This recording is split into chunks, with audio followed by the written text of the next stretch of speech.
Just a shelter in place or lockdowns are meant to protect people during a shooting is occurring. Really, the ultimate goal is to get people away from the shooting, to get people away from an area that may be unsafe. So once that lockdown, that shelter in place is lifted, it's the goal of law enforcement to get those people out of the area where the incident occurred. It's also an ongoing investigation, which means evidence is still being collected or preserved at the scene. So the goal is to get people to a safe location. When you lock down, you're locking people down to prevent the shooter from getting to them until law enforcement can get to them and protect them. We want them out of the area. Now, I understand that there's been an increased law enforcement presence. Honestly, right now, this might be one of the safest places in Rhode Island because of the amount of law enforcement presence. Brian Higgins, as always, thank you so much for taking the time to join us and helping to break down all the latest information. Again, that surveillance video released. We could potentially get more today, as there have been those different releases of images and video pretty much on a daily basis here since all of this played out on campus over the weekend. Brian, anything we missed, anything you want to make sure to add here before I let you go?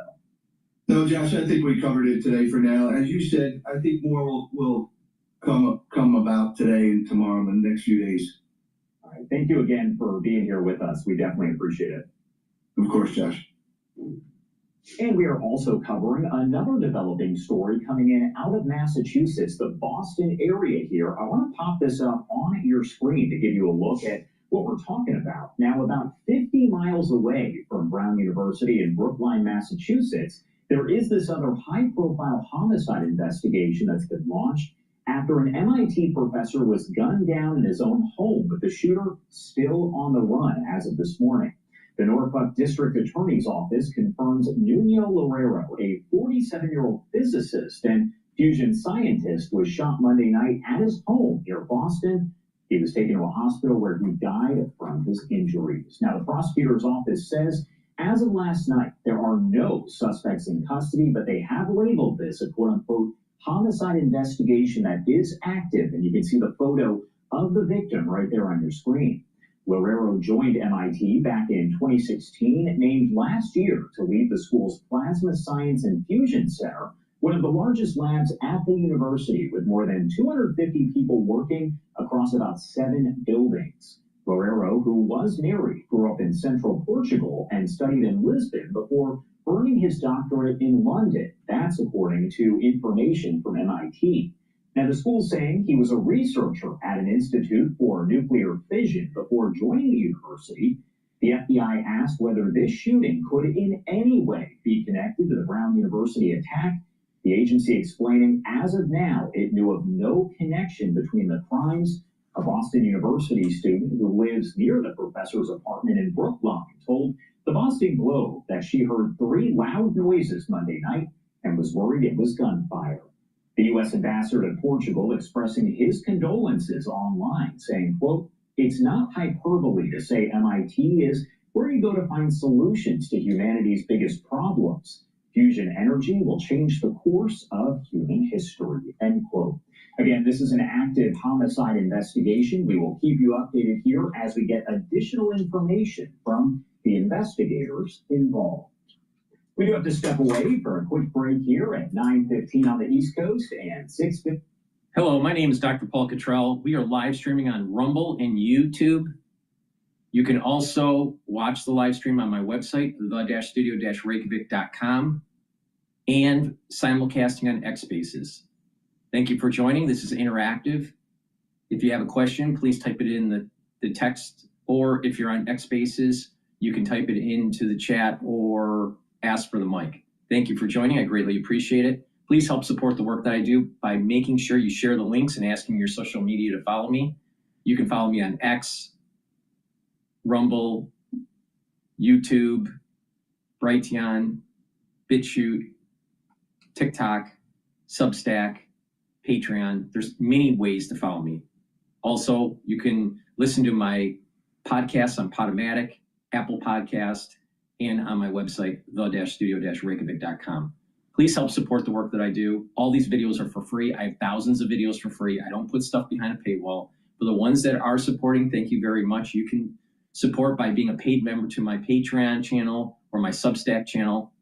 You can also donate on my website through Stripe, PayPal, or Buy Me a Coffee. Again, I give you my advice for free. I don't put stuff behind a paywall. Thank you very much for the ones that do support. And please take my advice. I have this health protocol that will slow down the aging process that I've been working on since I was 16 years old. I'm in my 50s, and I'm sure that you think I'm younger.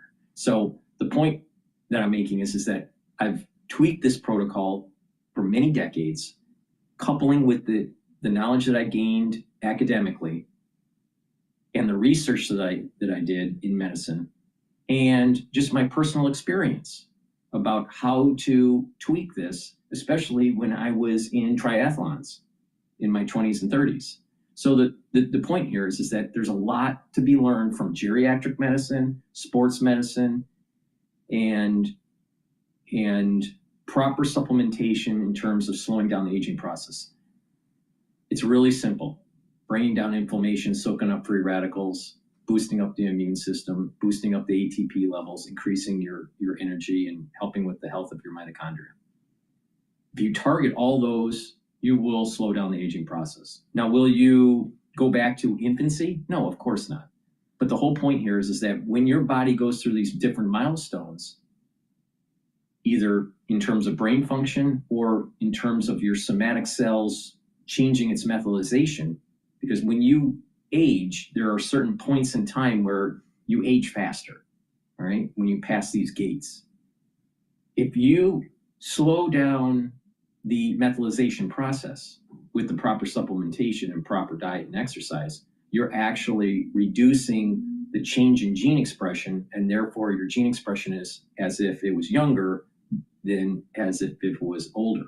That's the whole foundation of this. So please follow my lead. It's something that I've been doing for a very long time. So to start off with, please go to my store and get the structural nano silver soaps. They're very high quality soaps that will help the health of your skin. And good skin health is part of, slowing down the aging process. Now, these structural nano silver soaps, you can get it in charcoal tea tree, in lemongrass, lavender, and also peppermint. They're made from structural nanosilver, so it'll help to neutralize. Super important if it's during the winter season, because certain things are floating around, like sub-K, all right? So pay attention to what's going on. There are some cases that are increasing in the UK and increasing in the United States. You need to pay attention. Use the structural nanosilver soaps. They'll help with the health of your skin, but it also will help to neutralize. In addition, taking vitamin D3, super important. It'll help to absorb calcium, do resistance training, and that calcium that you're absorbing will be deposited in new bone matrix to improve the density of your bone. This is super important. Males and females need to do resistance training and build muscle to prevent osteoporosis and osteopenia. Now, vitamin D3 is also a gene expression cofactor, so your genes will express properly, so your cells perform properly. This is part of the reason why if people aren't getting enough D3, they're sluggish, their body isn't performing as well, because guess what? Your genes aren't expressing the way they're supposed to. So get the vitamin D3. Also, vitamin D3 is super important during the winter season. Why? Because it helps to get cells to go into apoptosis when they're infected. A lot of times when a cell is infected, the apoptosis pathway is inhibited.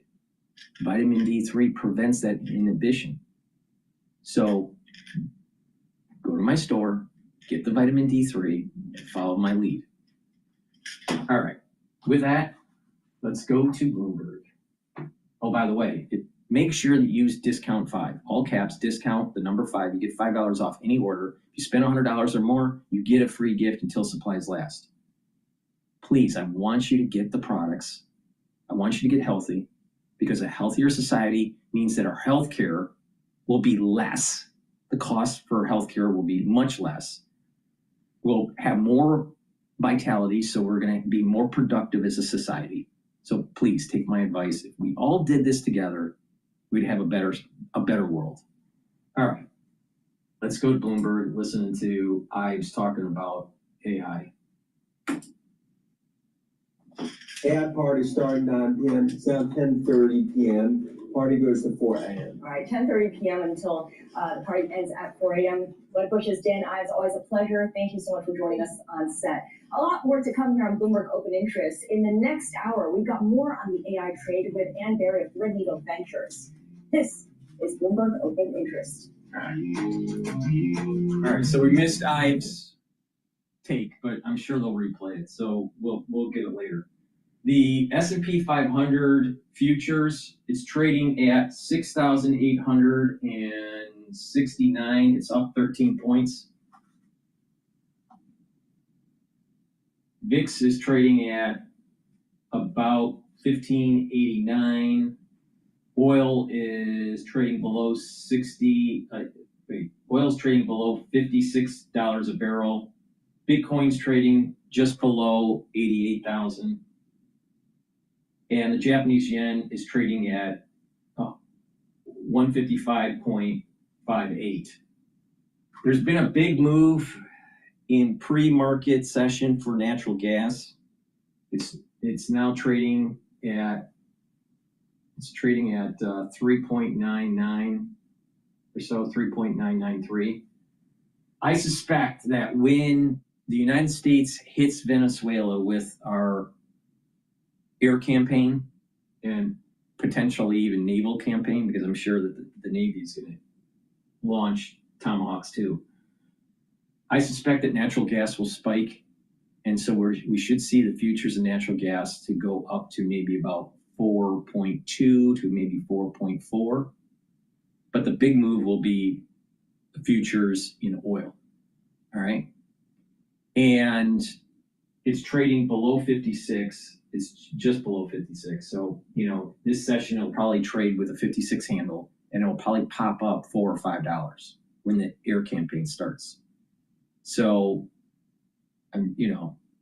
what I did was I put positions in the futures market in natural gas and oil, waiting for the bombing in Venezuela to start.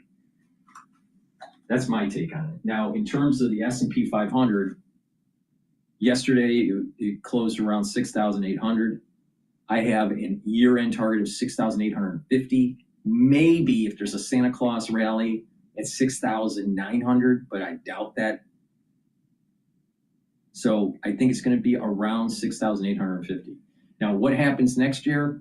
I have a feeling that maybe that first month, maybe January, we might, see a little bit of a decline, and then it'll start to tick up. And the reason why I think it's going to start to tick up, people are going to get these $2,000 rebate checks, right? Or rebate on their a refund on their taxes. I'm not sure how it's going to be used. I think it's actually a reduction of your taxes, how it's going to work.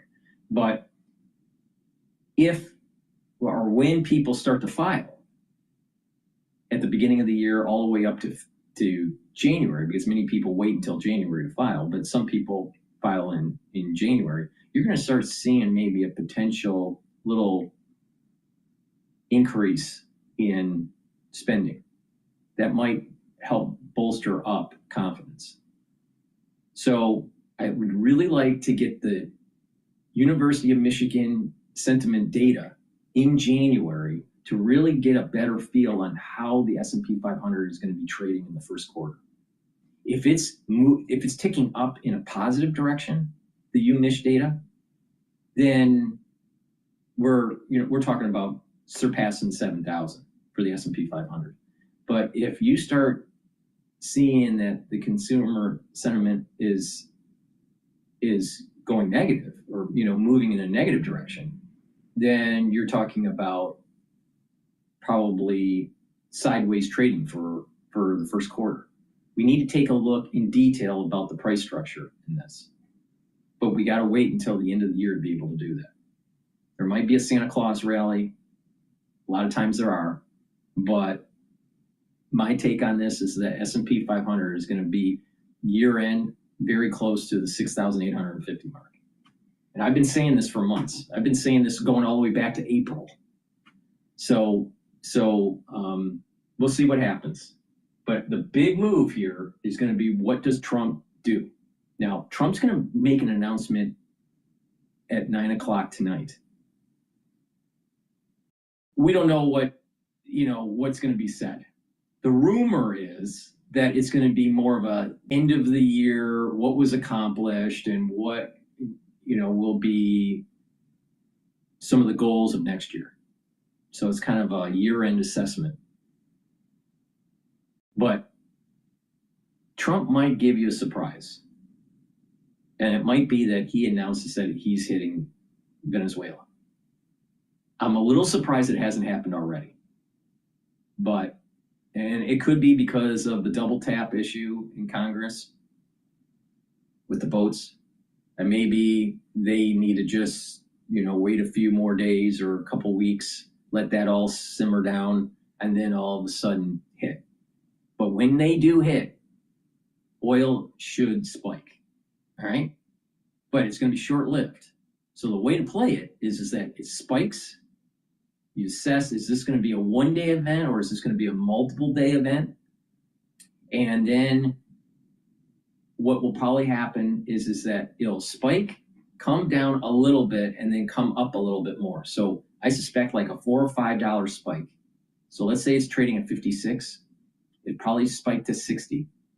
It'll come down to maybe 59, and then it'll go back up, and then it'll go to maybe 62, maybe even to 65. All right? And then short it. Then sell. Then sell and short the futures. And that way you're making the money up and you're making the money down. Now, I just told you how to make some money. All right? So why don't you go to my store and improve your health too, and help support the work that I do? Because if you paid attention to what I just said, you're probably going to make a decent amount of money. All right. Let me plug one product and then we're going to go back to Bloomberg. One of the pillars the market just opened here. Let's take a look at what the S&P 500 is. All right, the S&P 500 is trading at 6,803 at the moment. Okay, so the first pillar of my anti-aging core protocol is taking cleanse or max 35. Cleanse is 30 parts per million. Max 35 is 35 parts per million. You take a teaspoon a day, every day, swish it in your mouth, gargle about 20 or 30 seconds, and then swallow it. This will help to boost up your immune system, your innate immune system. It improves your oral cavity, the health of your oral cavity. It improves the health of your oral pharynx, which is the back of your throat, helps to maintain your mucosal barrier, and helps the health of your epithelial cells, which are super important. If you have a little bit of irritation or your barrier is compromised, guess what? You get sick quicker. So what you want to do is maintain healthy epithelial cells. And when you're boosting up your immune system and you're neutralizing, which this does, the chances of you getting something, especially during the fall or winter season, is diminished. And if you look at people that are chronically sick, guess what? They age faster. You know why? I'll tell you. Because they have high inflammation, a lot of free radical production, and that will age the tissues and bring down the immune system if it's chronic. So what you want to do is stay healthy. When you stay healthy, people actually age slower. It's really simple. So please go to my store, get the cleanse or the max 35, take it every day. If you're not feeling well or someone around you is not feeling well, take a tablespoon or two. All right? The reason being, if someone's not feeling well around you, you want to prophylactically be active in protecting your body. All right? So please go to my store, get the cleanse or the max 35. I've been using this protocol to helping to boost up the immune system for over 5 years, every day. So please go to my store, take my advice. It works. All right, and the added benefit is you weather the storm in the winter much better, and you slow down the aging process. Okay, let's listen to Bloomberg. The new things that are coming through. And then, of course, there's a very, very important pillar, which is relatively new, which is AI CapEx. So we're not really seeing any clear signs that there's going to be a meaningful slowdown. So as we're looking through to 2026, this is still a really constructive macro backdrop, ideally with less policy uncertainty that was shaping part of the first half of this year. This constructive macro backdrop, that definitely appears to be the consensus. People are really looking ahead to 2026 and saying that they see more of the good stuff, more of the tailwinds that we got in 2025. How much of this is all priced in? I mean, is the best scenario priced in right now? You're right. So this is very much a consensus view. It's almost a struggle to find anyone who's very, very negative about the growth outlook. The kind of the key risk, which is sometimes being flagged, but I don't think with any significant conviction, is really around inflation. What questions around, are we underpricing the risk that inflation is going to take up? We're not seeing any clear signs of that, but we do admit that that is a risk, particularly when we're coming off the back of tariffs, and we're ultimately just looking for how companies are going to be behaving in the first 2 quarters of next year. The other big risk, of course, is going to be around AI, and we have seen that narrative shift where there's more and more questions. So I'd expect that every earnings season will be looking for proof of delivery. Really, are these companies delivering on these expectation earnings? And then can they continue to reassure concerns from investors that there is a bubble building up? So we think that they will prove, I guess they will continue to deliver on those earnings, but I do expect that caution, that concern to persist through 2026. That persistent caution will persist. It's going to be something of a backdrop for investors. So do investors start to broaden out their focus beyond the big tech names in the U.S. to the rest of the market in the U.S. to other companies outside of the U.S.? Yeah, as you can imagine, this is really the key question for investors. No one really wants to be left behind in the tech story. There are concerns about the bubble, about a bubble. But that still doesn't mean that they want to necessarily move away from tech exposure. And certainly that is our view as well, that we do think it will continue to be a leader. But there are other ways of positioning the portfolio, kind of adding some elements of diversification, as well as trying to build on something that could be fairly impressive gains for next year. Take my advice. Do not invest in China. Do not invest in Europe. Stay with U.S. equities. Chances are in 2026, there's going to be some concern about the high valuations of these Mag 7 because of the AI investment. We're already seeing problems with Oracle. We're already seeing problems with OpenAI, potentially even problems with NVIDIA. So most likely the armor has cracked and there's going to be less euphoria in investing in these AI stocks, the Mag 7, all right? So as those multiples start to go down, money should flow to some of the other S&P 500 companies. So you want to kind of, I would stay in the S&P 500, all right? Because it's broad indexed. You know, it's a great broad index to invest in. Or you may want to move towards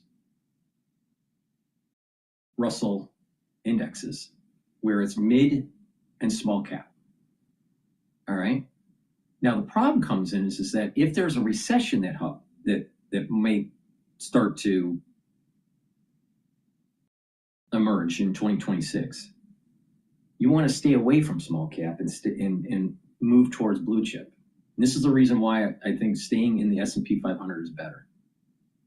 All right. Now the S&P 500 is heavily weighted on Mag 7, but as it starts to rebalance, there's opportunity when you dollar cost average in. You're buying in the dips. You're actually getting that readjustment, and over time, you're going to do better. You'll be doing better. Now, if there's not a recession, and it looks like there's going to be, a decent growth in the economy because of new jobs coming online, people are building new businesses, the job market is good, people have confidence. This is the reason why the University of Michigan Index is so important to watch. If it's positive, then small cap will benefit. And so the Russell indexes will benefit. You got to wait. This is the reason why I'm saying that first quarter is really important to find out what is going on with the economy. All right. So if it's positive, stay in the S&P 500, wait it out because of the shakeout of the Mag 7, or go into the Russell indexes. If it's negative, you want to just, if you don't have any cash on hand, stay in the S&P 500. All right? But we'll go into more detail about this in the beginning of January or the end of December, and look at the price structure and to understand where are the resistance levels, where are the support levels. All right? For ones that have cash on hand, I'd wait until understanding what the data will be from UMich in January. All right? So that's, but in terms of international trading, don't do it. Don't do it. Do not do it. Because we're starting to have more conflicts in the world. And as we move closer and closer to a potential conflict with China, investors are going to be moving to the US as a safe haven and not international. So don't be caught up in that. It's the same problem that happened in April, on April 2nd, when Trump talked about the tariffs and there was a big sell-off and everyone was saying move to Europe or move to Asia in terms of equities. And I said, don't do that. Just keep on buying. If you paid attention to what I said, you would have made more than 20% return from April to now. More than 20% return. While all the experts said that it was the end of the world and that, that you should go out of the United States. Don't bet against the United States. I'm telling you, do not bet against the United States on this. Now, what is interesting is what SpaceX is doing. It looks like they're going to be IPOing in 2026. The convention is that you don't want to buy into an IPO the first 6 months. All right, the ones that are going to make the money are the ones that are already in the private equity. So if you take it from a conventional standpoint, don't buy into SpaceX, wait about 6 months, then buy the IPO if you want to buy individual stocks. I don't like buying individual stocks because of the idiosyncratic risks of individual stocks versus a broad index. So I take a look at commodities, or broad indexes because of the macro trade. All right. But if you want to take more risk, you can buy into individual companies. Then you could have a higher return, but you can also lose more. It's more risk because of the idiosyncratic. When you buy a broader index, that idiosyncratic risk is diversified out. You can't do that if you're buying individual stocks. You still have the idiosyncratic risk, even if you try to buy 15 stocks that are negatively correlated. All right, you still have problems. So if you buy into SpaceX at the very beginning, you most likely will lose money for the first 6 months, and then you start to make money. So this is the reason why you want to wait about 6 months before you get into the IPO. That's the conventional wisdom for most IPOs. SpaceX may be a little bit different. Why? Because they're going to be launching, or already have launched, satellites that will start to compute for AI and store for AI. Now, I don't know the details of this, but I suspect that part of the reason is that the satellites have solar panels and they're in a cold environment, and therefore they're perfect for computation. So it already has an energy source and it already has a cool environment to keep the chips from overheating. That's why I think why they're doing this. I could be wrong, but that's my gut feeling on this. Now, SpaceX may be benefiting from this build out of AI with their satellite network. All right. So they may actually be that reason may give you a good indication to buy before the 6 month. All right. So SpaceX may be not your typical IPO. In addition, SpaceX's grid, its satellite grid, is going to be important for the war. So if there is a war in South America or in Asia, SpaceX is going to benefit. In addition, SpaceX, if they just by flipping a switch, they could take the business away from T-Mobile, AT&T, and Verizon, and be a cell carrier by just flipping a switch. It's not like they have to build out anything. So, and Apple has already worked with Elon, with SpaceX, to use their Starlink system. If SpaceX ends up selling phones,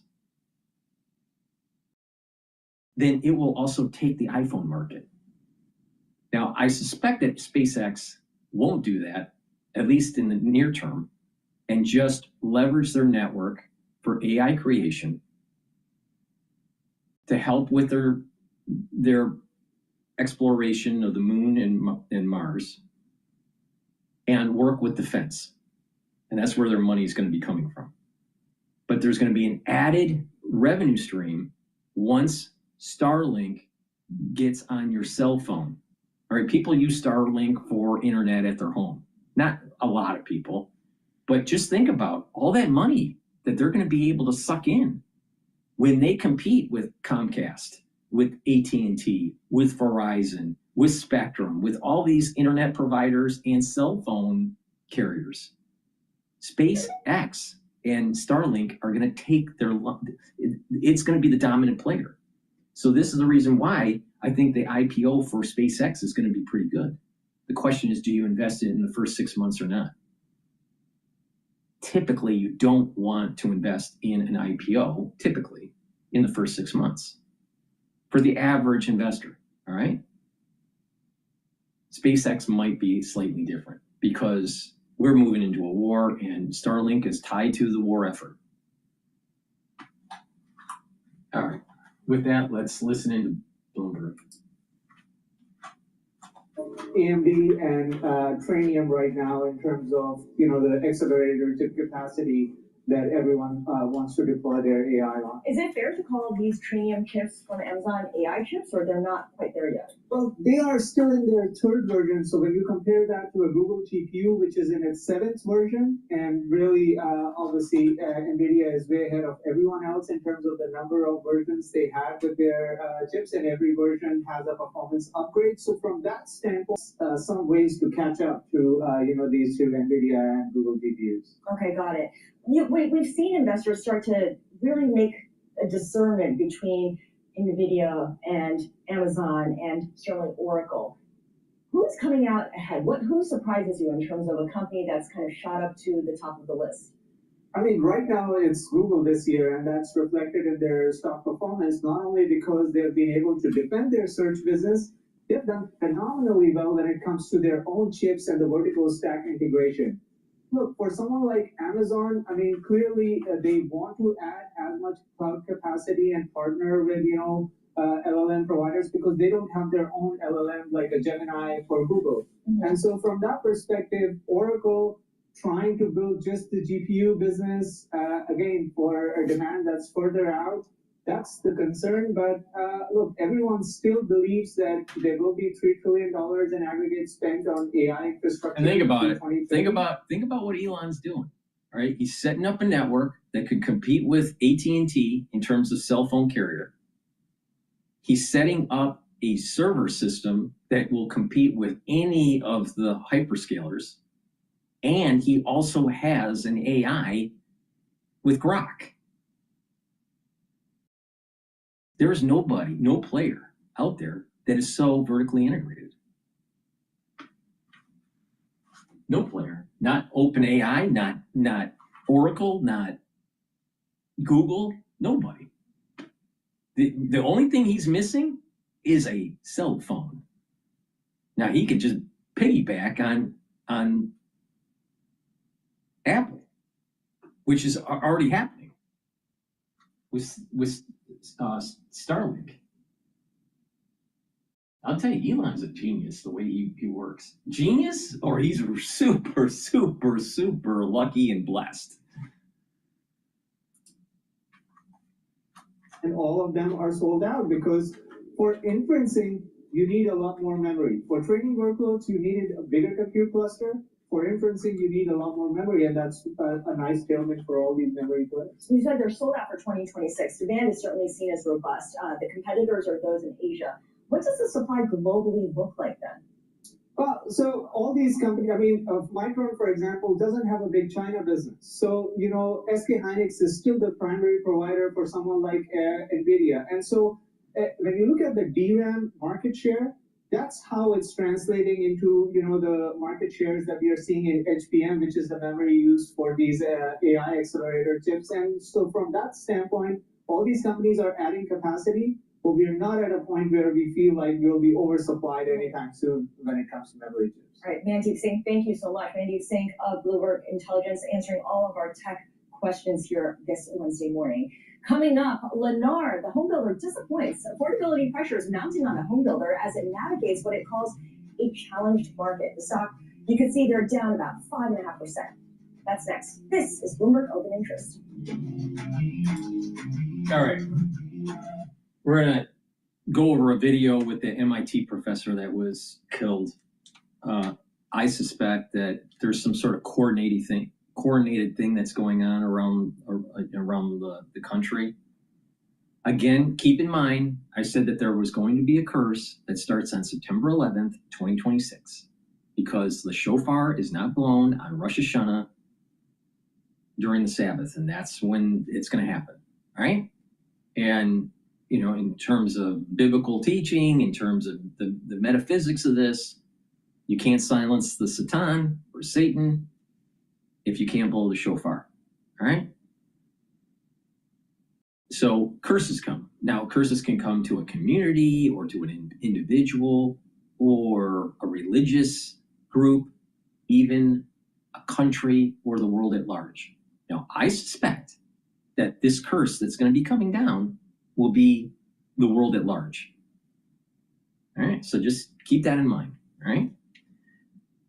So as these events are starting to take hold, we're starting to like build up to this kind of like larger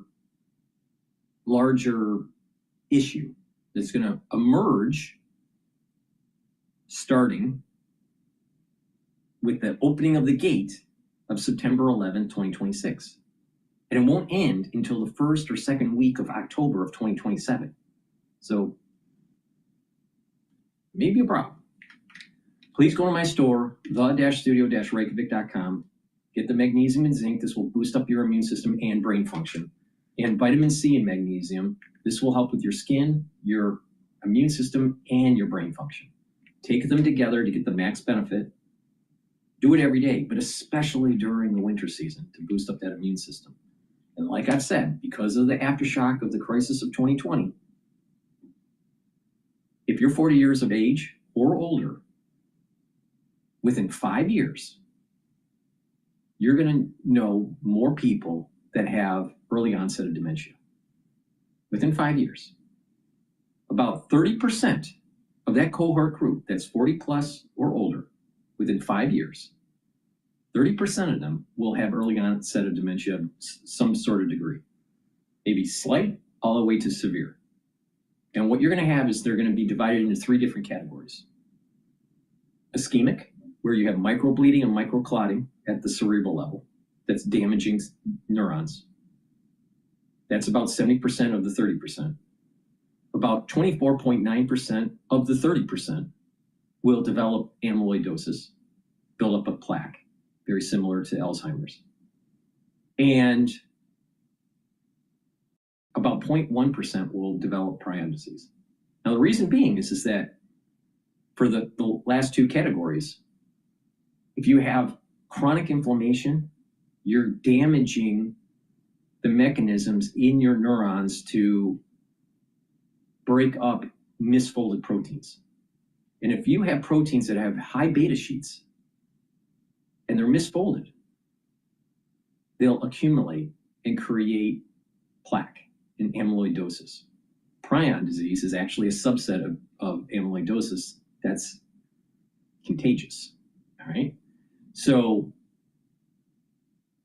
point here is that you need to keep the inflammation down, because if you keep the inflammation down, you're reducing the probability of microclotting, you're reducing the probability of microbleeding, you're reducing the probability of not being able to break up those misfolded proteins. Now, you can take my advice or don't take my advice, but my accuracy on the COVID era is like 100%. All right? Maybe 99.999999%. It's very accurate. So please take my advice, but if you don't, it's your own doing. Please go to my store and start protecting your neurons. All right, let's talk about now the MIT professor that was shot yesterday.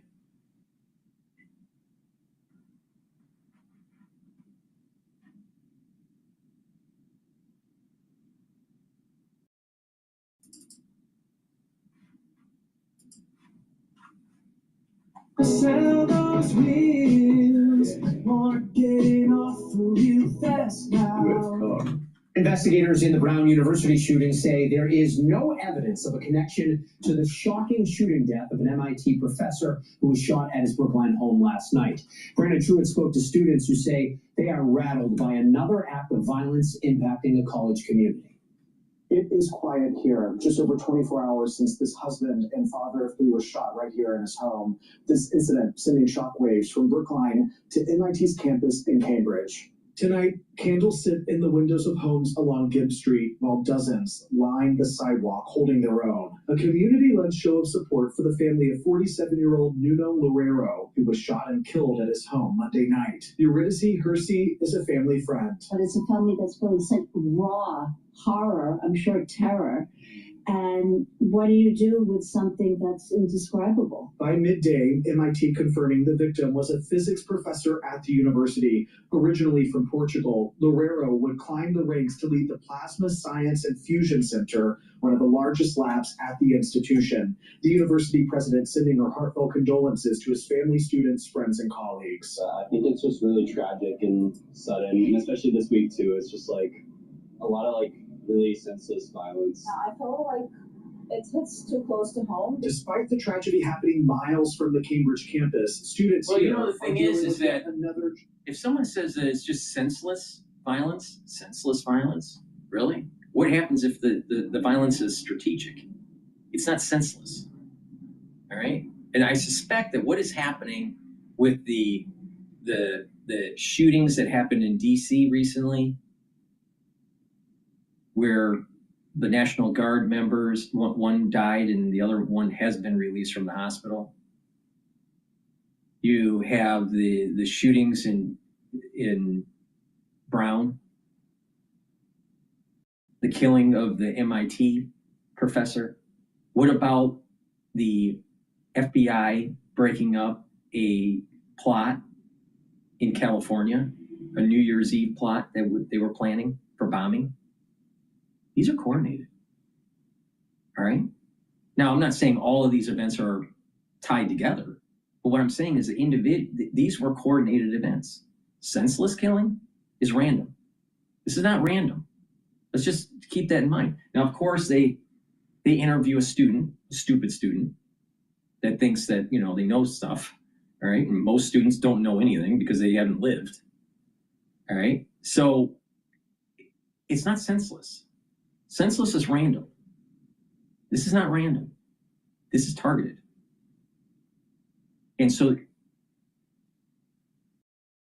intelligent individuals will see that and go, well, okay, what was the reason? Why?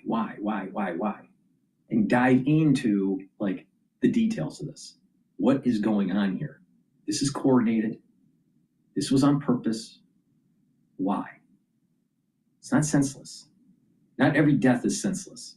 Don't be stupid.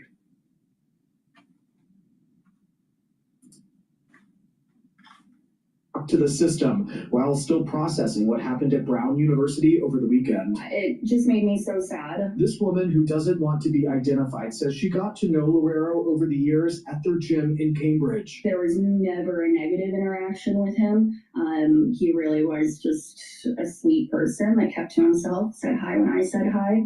And it's obviously very sad that we lost a life. Back on Gibb Street, neighbors who reported hearing 3 gunshots watched as investigators spent the day removing bags of evidence from the home, still stunned by what's unfolded here while throwing their arms around this family. It's the only way to get through something that's so enormous, so tragic, so frightening, so insane. I mean, this community, it's the only way to manage this. And at this point, no arrests have been made. Police have not made it clear if they know who they're looking for.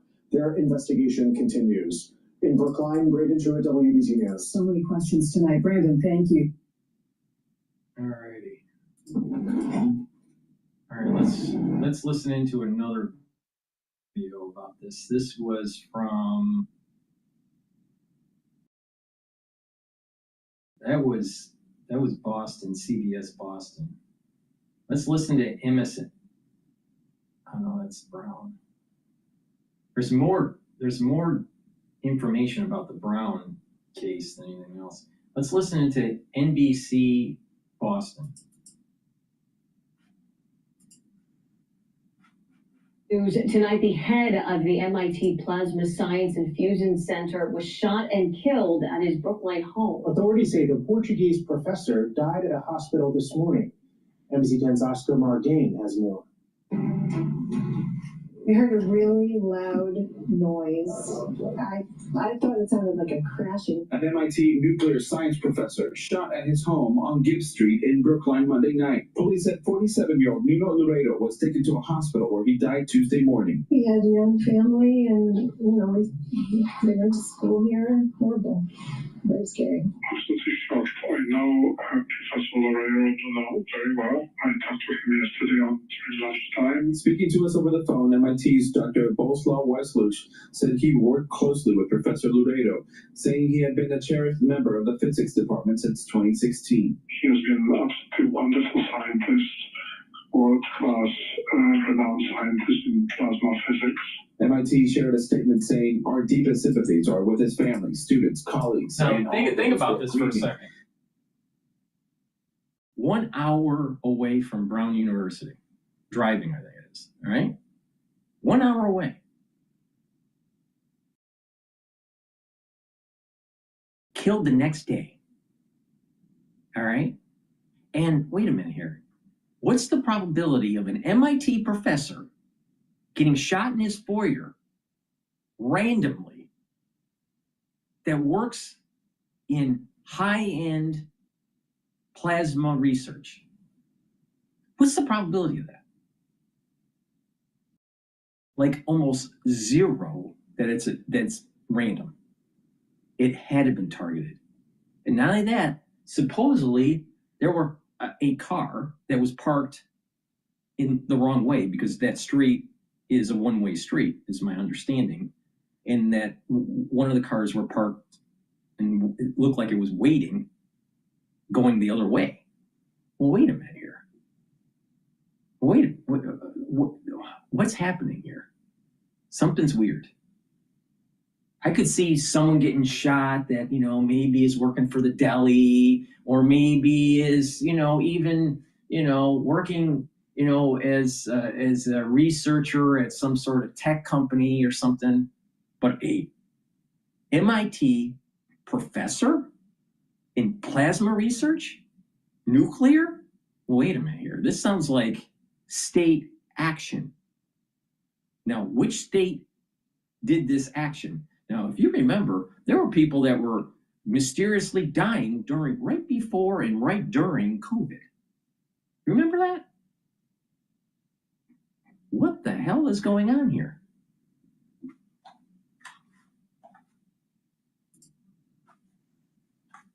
Focused outreach and conversations are taking place with our community to offer care and support for those who knew Professor Laredo. Wonder what the prime suspect was, why he went after him. The killing of the Portuguese scientist has left neighbors wondering about a motive and if their own safety is at risk. I'm walking around, I got children in the playground right around the corner. The loss has moved Anne Greenwald to bring the community together in mourning. We're living in such terrible times right now that it seems like violence is just happening everywhere.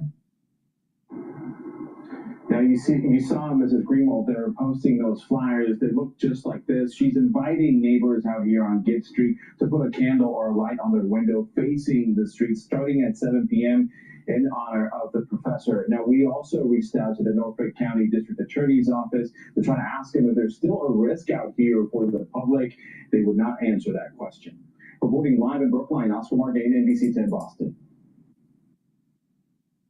Very strange. He's feeling unlucky. Very strange. Immediately, when I heard the news, I thought target. He was targeted. Immediately. I didn't even, and another thing, if you remember Ted Kaczynski, all right?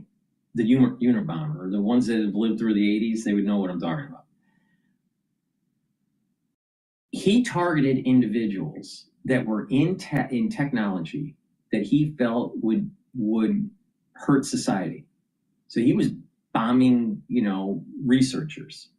And no one knew who it was. It was the Unabomber. And then eventually his brother realized that he wrote the manifesto that was published, and then they were able to catch him in a small cabin, right? I immediately thought of that. I immediately thought of like the Unabomber, right? Now the question is it a state actor that's hunting them down to prevent technology to advance?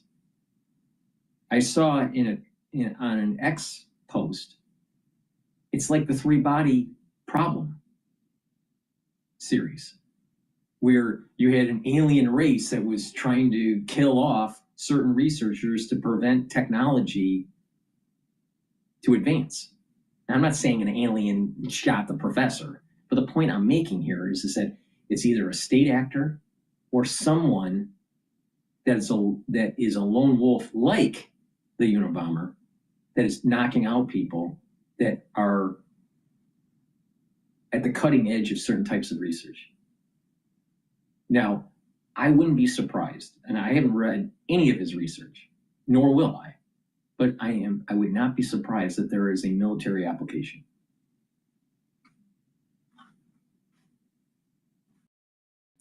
Okay, let's listen into Bloomberg.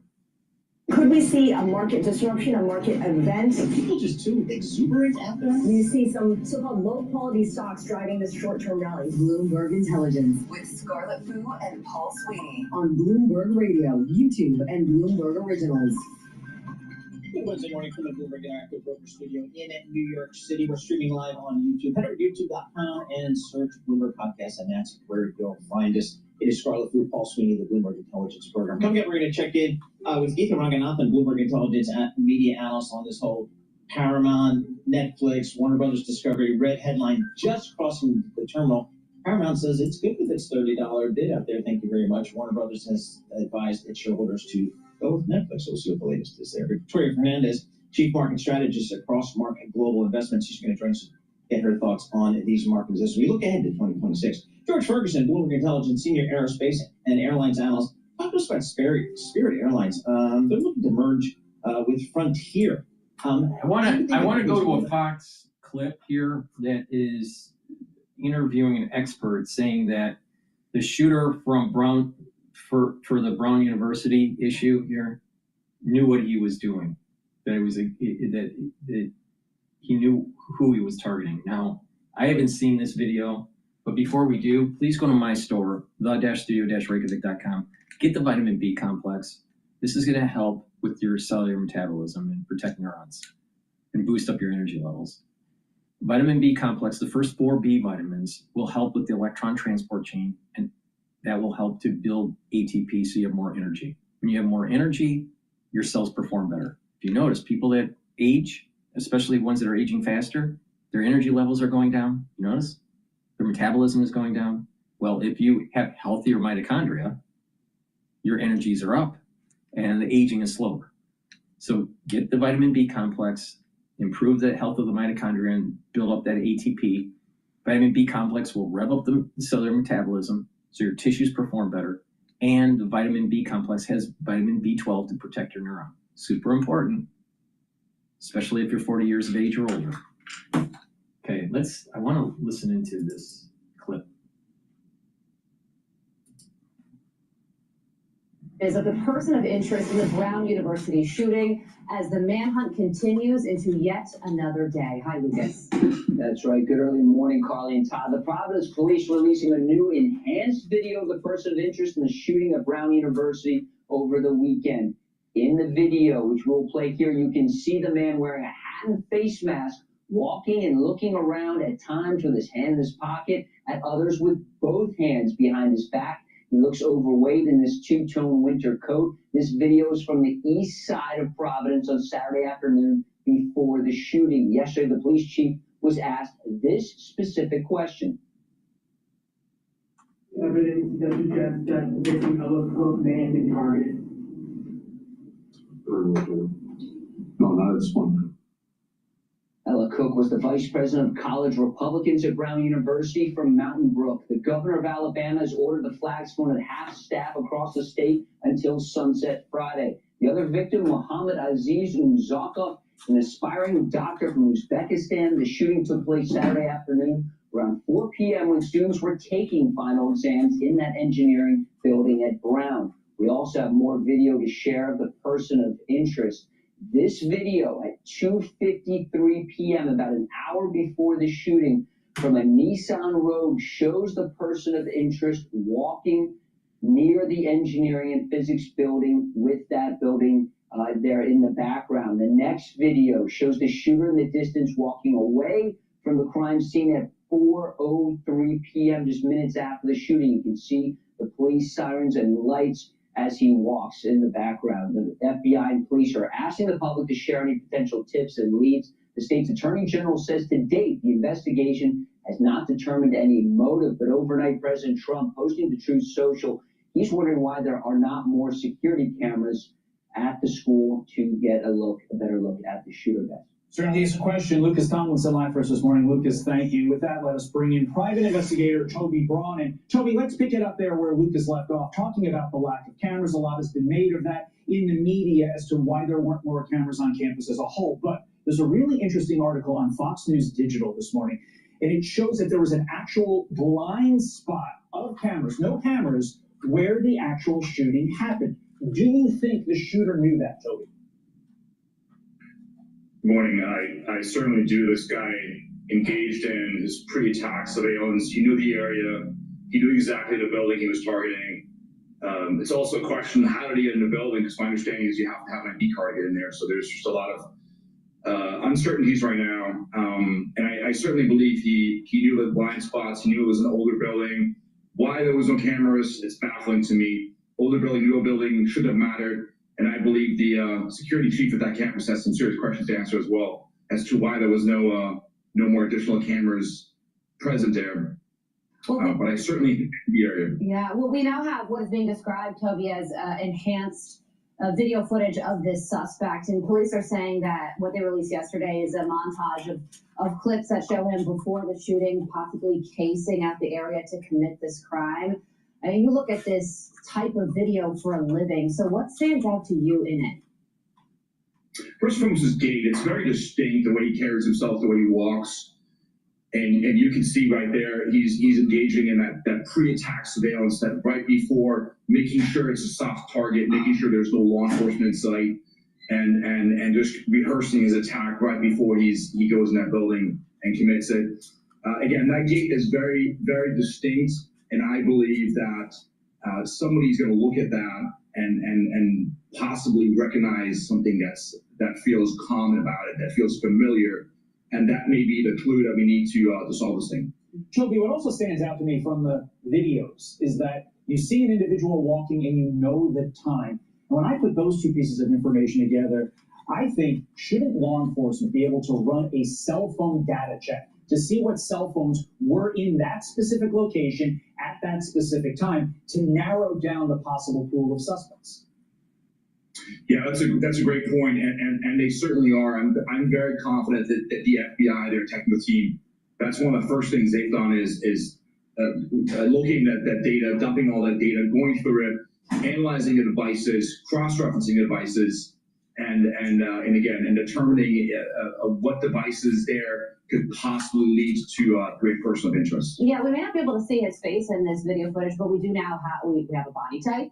We see, as you said, how he walked, and he puts his hands behind his back at a certain point. That's not something that typically young people do when they're going for a stroll. Would you put him at 30 years old? That's the original age that police have released, in his 30s, or would you say somebody older? I think it's hard to determine. I certainly believe it appears over 30 years old. To me, it could be somebody older. I would probably put her between 30 and 45. All right, staying in the New England area, Yeah. This is another wild story. This time out of Brookline, Massachusetts. Police department there say they have no suspect in custody after an MIT professor was fatally shot inside his home Monday evening. The police releasing a statement. This remains an active and ongoing homicide investigation in order to protect the integrity. We are limited in the information we can share at this time and ask for the community's understanding and patience. When you look at this attack, Toby, do you think this attack was random or targeted? Well, it's hard to determine right now. We have limited information for obvious reasons because it is an active homicide investigation. So until we have more information about the case, determining the motive will be almost impossible. Usually in crimes of passion, the perpetrator makes sure the victim is dead, and my understanding is the professor survived until the next day, and he ended up passing away in the hospital. So it's possible that it was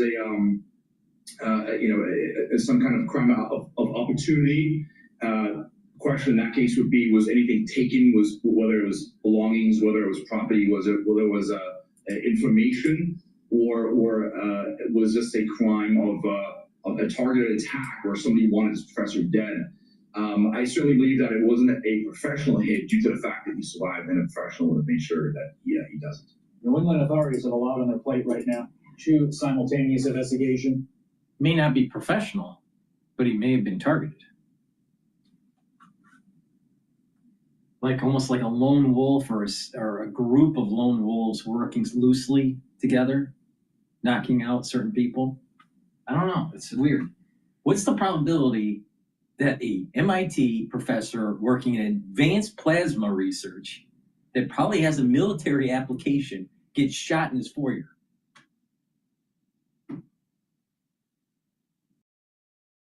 All right.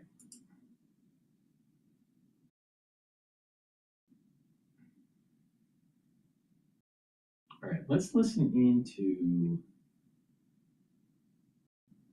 CNN about the blockade of sanctioned oil.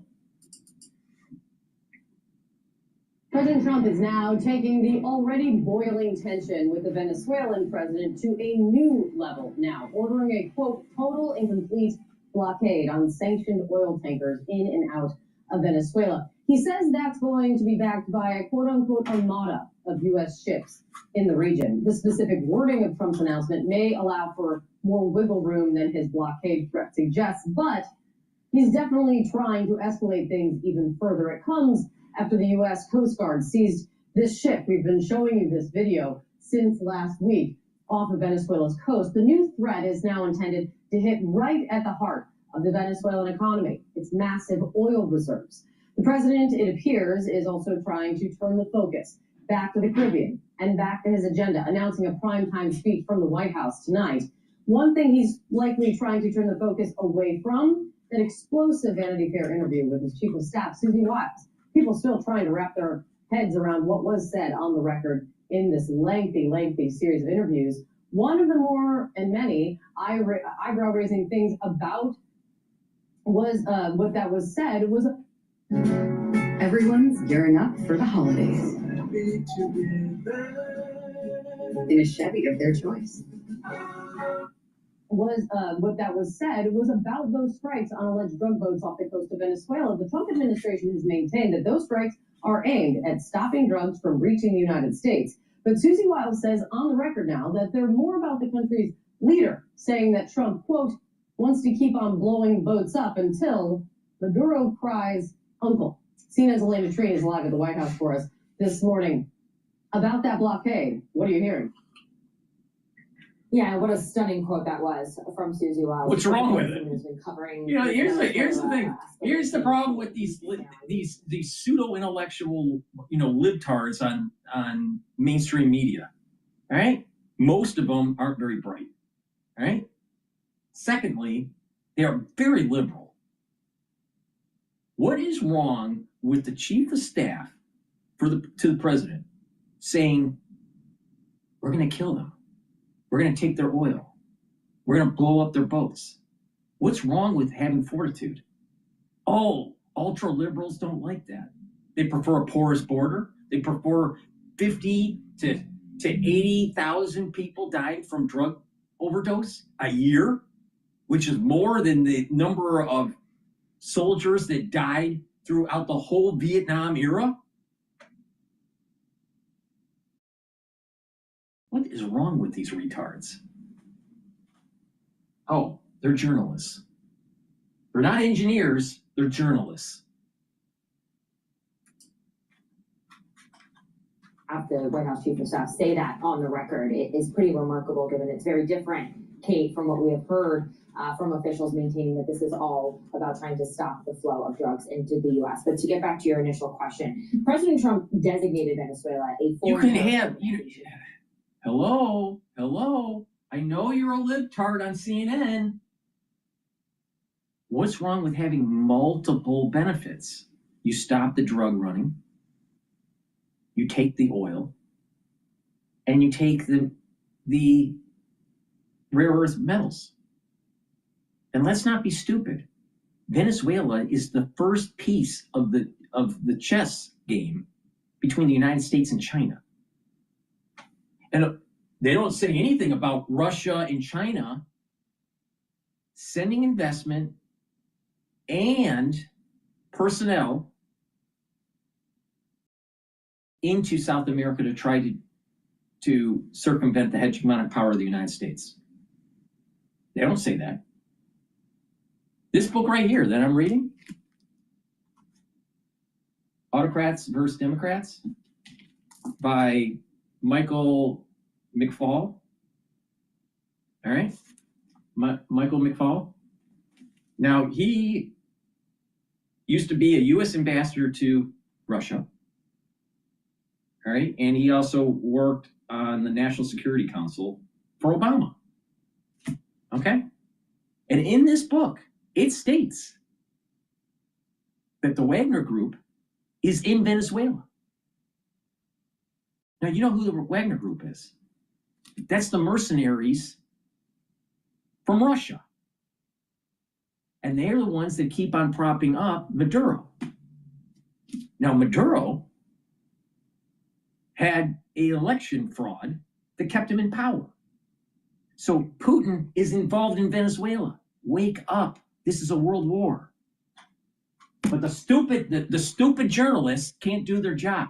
They can't dive in and go, well, you know what? What is wrong with projecting our hegemonic power in South America, since the Chinese and Russia are trying to circumvent the United States? What's wrong with that? What's wrong with the United States saying, hey, enough is enough, we're getting Russia and China out of our backyard? What's wrong with the United States taking Panama and making sure that we have freedom of navigation through the Panama Canal, since we built it, instead of China? You're going to need the Panama Canal when we have a war with China. Another stupid libtard on CNN. Tuesday, and as you mentioned, he also formally ordered a blockade of all U.S. sanctioned oil tankers that are servicing Venezuela. Now, this is a major escalation and backed, as the president argues, by a giant U.S. armada, and it puts unprecedented pressure on Nicolas Maduro and his regime. A key question, of course, is what will the real impact of this? Maduro should die. Should just be dead. There's nothing wrong with the United States doing this. Nothing wrong with it. Because we need those resources to make sure that we win against China.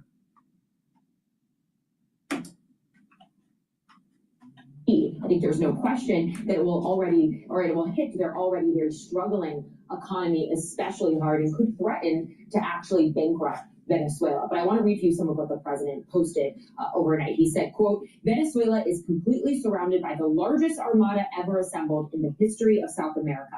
It will only get bigger, and the shock to them will be like nothing they have ever seen before. Until such time as they return to the United States of America all of the oil, land, and other assets that they previously stole from us. Now, I should say, Trump incorrectly argued that they have stolen a lot of oil and resources from them. That's not necessarily true. We have reached out to clarify those remarks. Venezuela and the Maduro regime is also hitting back very hard. They're arguing, essentially, that this is showing the real threat or real kind of goal of the president, which they are arguing is to steal the wealth of the country. So a major escalation here of what we are seeing from the president toward them.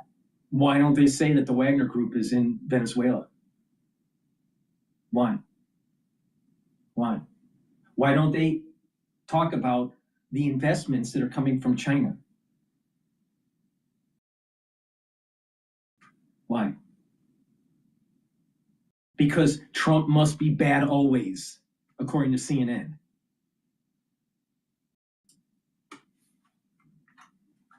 Joining us now is CNN military analyst and retired Air Force Colonel Cedric Leighton. Appreciate you being with us. Oh, it's good to be with you, Rosemary.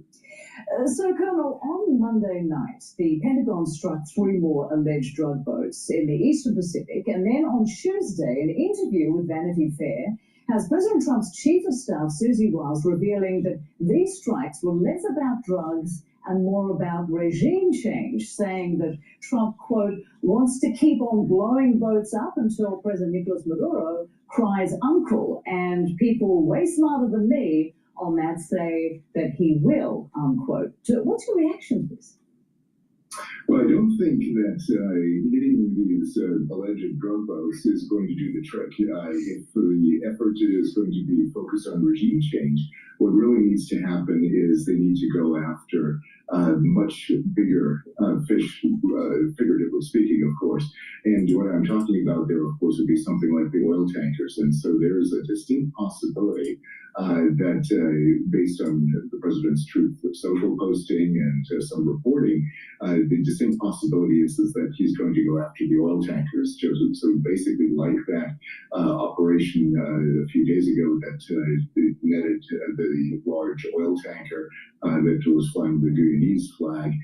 That is the kind of thing that we can expect to see. And if he's going to really blockade Venezuela, and specifically with the purpose of going after those oil tankers, that would be more likely to create the conditions for regime change. It's definitely not a guarantee that it would happen, but it's certainly much closer to achieving that goal as opposed to going after the small alleged drug hustles. Right, and what is your view of that strategy? The regime change. Well, I don't think it is the smartest thing to do at this point in time. I think there are a lot of other things that can be done when it comes to Venezuela, but there is certainly one aspect of it is certainly in Trump's camp, and that is the fact that Maduro lost an election, a popular election, and in that sense, he's illegitimately the president of Venezuela right now. So to effectively remove him is not a bad idea. And you know how they know that it was illegitimate? Because they had a jump diffusion. And all of a sudden it jumped.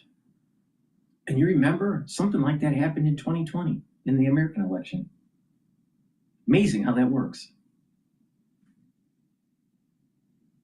So they used this as a forensic evidence to prove that Maduro cheated in the election. And they won't pay attention to the forensic evidence on how the Democratic Party cheated during the 2020 election. Yeah, it's the same jump diffusion.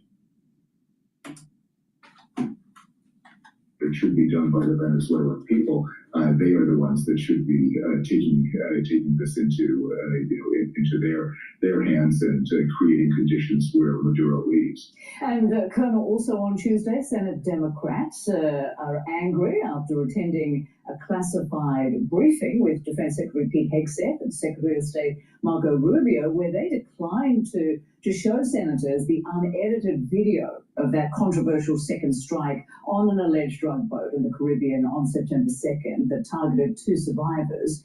What's your response to their refusal to release this controversial footage? I think it's a big mistake. Now, I think what the administration is looking at is the possibility that if they do release the video, it could potentially lead to everybody, or at least many viewers, looking at it and saying there were, in fact, war crimes committed. So the administration is trying to avoid that. And one of the key tells in this particular case is the fact that they changed their policy when it came to survivors, and they had a few of them a few weeks later, and those 2 that we know about, at least, were repatriated to their countries, in this case Colombia and Ecuador. So it's pretty clear to me that they didn't want to have survivors and really had no contingency plans for survivors, but that was a direct violation not only of the laws of war, but also of maritime laws. So that puts the administration in quite a bind, actually. And Colonel, what more are you learning about Hegseth's plans for major power shifts within the US military that, if adopted, would aid other efforts by the Trump administration to move resources away from the Middle East and Europe, and apparently reduce the number of generals? What's this all likely to accomplish as well? Yeah, so this is a very interesting development, and of course they'll tell you that it's a pre-decisional phase that they're going through right now, so they haven't made a final decision. But if they actually decide to reduce the number of 4-star slots that are 4-star general slots that are slated to command the unified commands, such as European Command, African Command, Central Command that's responsible for the Middle East, and similar commands, that really creates a problem, because it's really important for us to have a handle on what's going on regionally in each of those areas. And Europe, of course, is critical at this particular point in time, as is the Middle East. And if we withdraw from those areas, as well as Africa, that's going to create a real problem. All right, we'll see what happens there. Colonel Cedric Layton, thank you so much for joining us. You got to be strategic with the resources you have. You can't be everything to everyone. The American tax-paying dollar can't stretch that much anymore. They're tapped out. The taxpayer's tapped out. So just focus on what's super important. So I'm for what Trump's doing. Decouple from Europe. Let Europe handle their own problem. Let's not be focused on Africa, and let's be focused on the Western Hemisphere and the Asian theater. Totally. I think what Trump's doing is right. Hopefully he doesn't chicken out when the war in Taiwan starts.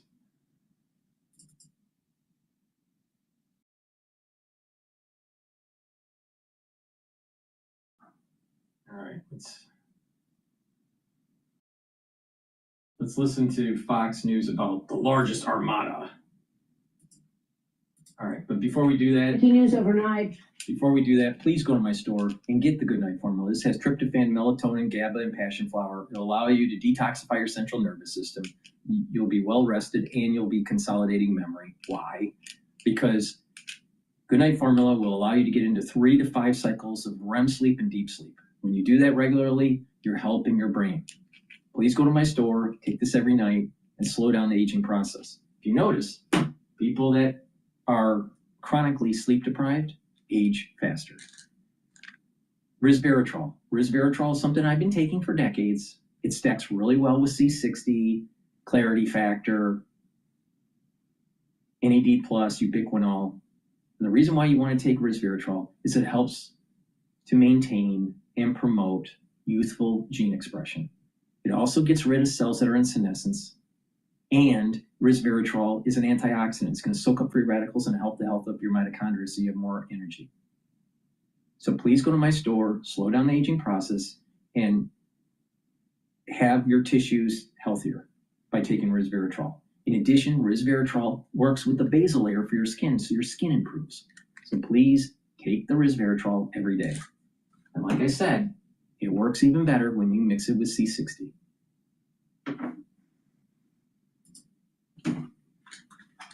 And Trump designating Nicolas Maduro's Venezuelan regime a foreign terror organization, ordering a total blockade of oil tankers entering or leaving the region. The president wrote on Truth Social last night, Venezuela is completely surrounded by the largest armada ever assembled in the history of South America. It will only get bigger until such time as they return to the U.S. all of the oil land and other assets that they previously stole. The illegitimate Maduro regime is using oil from these stolen oil fields to finance themselves. Drugs, terrorism, human trafficking, murder, and kidnapping. U.S. military forces striking 3 suspected narco-terrorist boats in the Eastern Pacific, killing 8 aboard. Secretary of War Pete Hegseth defended the operations and also discussed why he's not releasing the full video of September's double tap strike. Watch this. It is the 22nd bipartisan briefing we've had on a highly successful mission to counter designated terrorist organizations, cartels, bringing weapons meaning drugs, to the American people and poisoning the American people for far too long. So we're proud of what we're doing, able to lay it out very directly to these senators and soon to the House, but it's all classified. But in keeping with long-standing Department of War policy, Department of Defense policy, of course, we're not going to release a top secret, full unedited video of that to the general public. Hask and Sask and appropriate committees will see it, but not the general public. Joining me now from the Heritage Foundation Center for National Security is former Pentagon official and Navy Captain Brent Sadler. Brent, thanks so much for weighing in here. What is your reaction to all of this? Yeah, I don't think releasing the full video, even if it was declassified, serves much more of a purpose. But it certainly gives a lot of fodder for propagandists out there to use and to try to continue to attack the administration's decision to go after the cartel's bottom line. What about this whole idea of designating Maduro's regime as a terror foreign organization? Your reaction? Well, I think it's inevitable. I mean, everything this regime touches and everything that's supporting it is illicit in one form or another. And they certainly have friends who are top terrorists like Hezbollah, the IRGC from Iran, who are actively operating in and through Venezuela, mostly through their money laundering and their other cash-making illicit networks, but they're there nonetheless. And so I think it's inevitable. I think it's probably to be expected. Let me get your take on Ukraine and Russia, because the president of Ukraine, Zelensky, says a very workable peace plan could be presented to Russia within days. After recent marathon talks with American and European allies, the U.S. is offering Ukraine NATO-style security guarantees if Zelensky accepts this plan, though he refuses to cede any territory to Russia.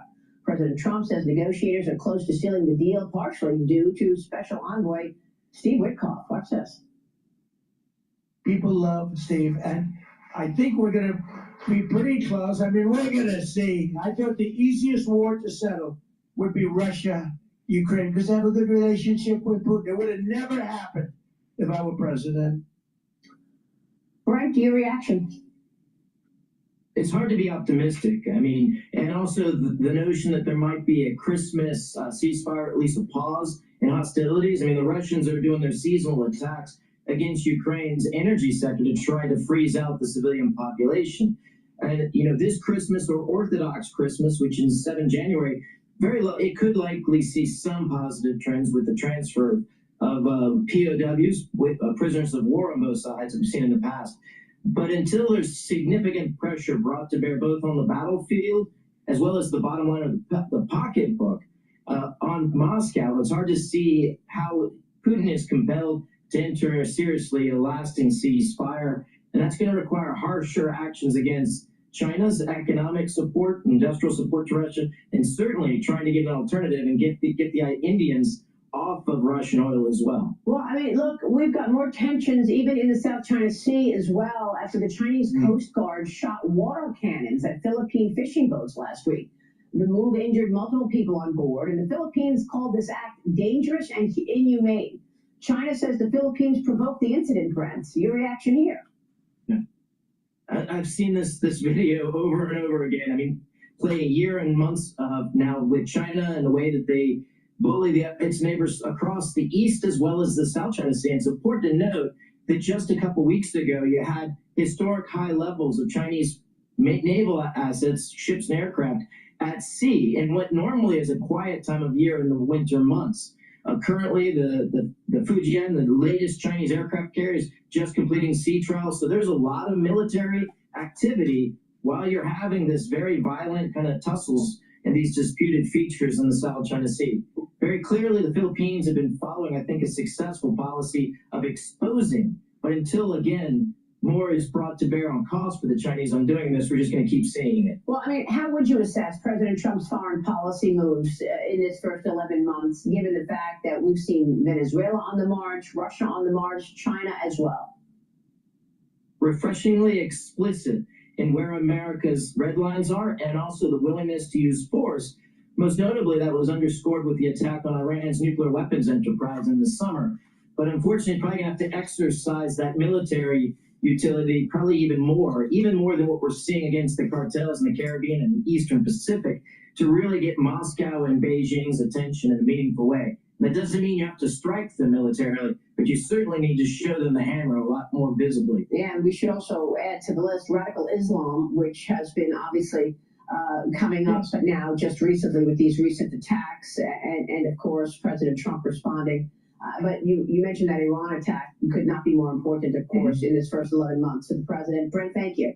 Brent Sadler joining us. All right, we're going to go to CNN to cover a clip that's dealing with the mid-air collision around Venezuela. Please go to my store, the-studio-reykjavik.com. Get the clarity factor. This is a very strong neural stack that's going to help you to concentrate on tasks, get rid of that brain fog, and over time improve your neuroplasticity. It's going to help link your neurons together through dendritic connections. Make sure you drink it with filtered water, but take it every day. And when you do this, you're going to think faster and you're going to have better memory. Please get this very high quality neural stack, right? And you can stack it with also C60. Works really well. Also you can stack it with resveratrol. Very high quality neural stack. Omega-3 helps with your cardiovascular health. Brings down LDL levels, helps to increase your HDL levels. Brings down inflammation and prevents your red blood cells from overclotting.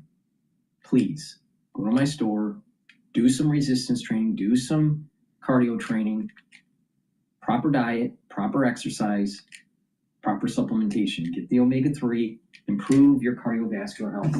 Many people in the United States have cardiovascular disease.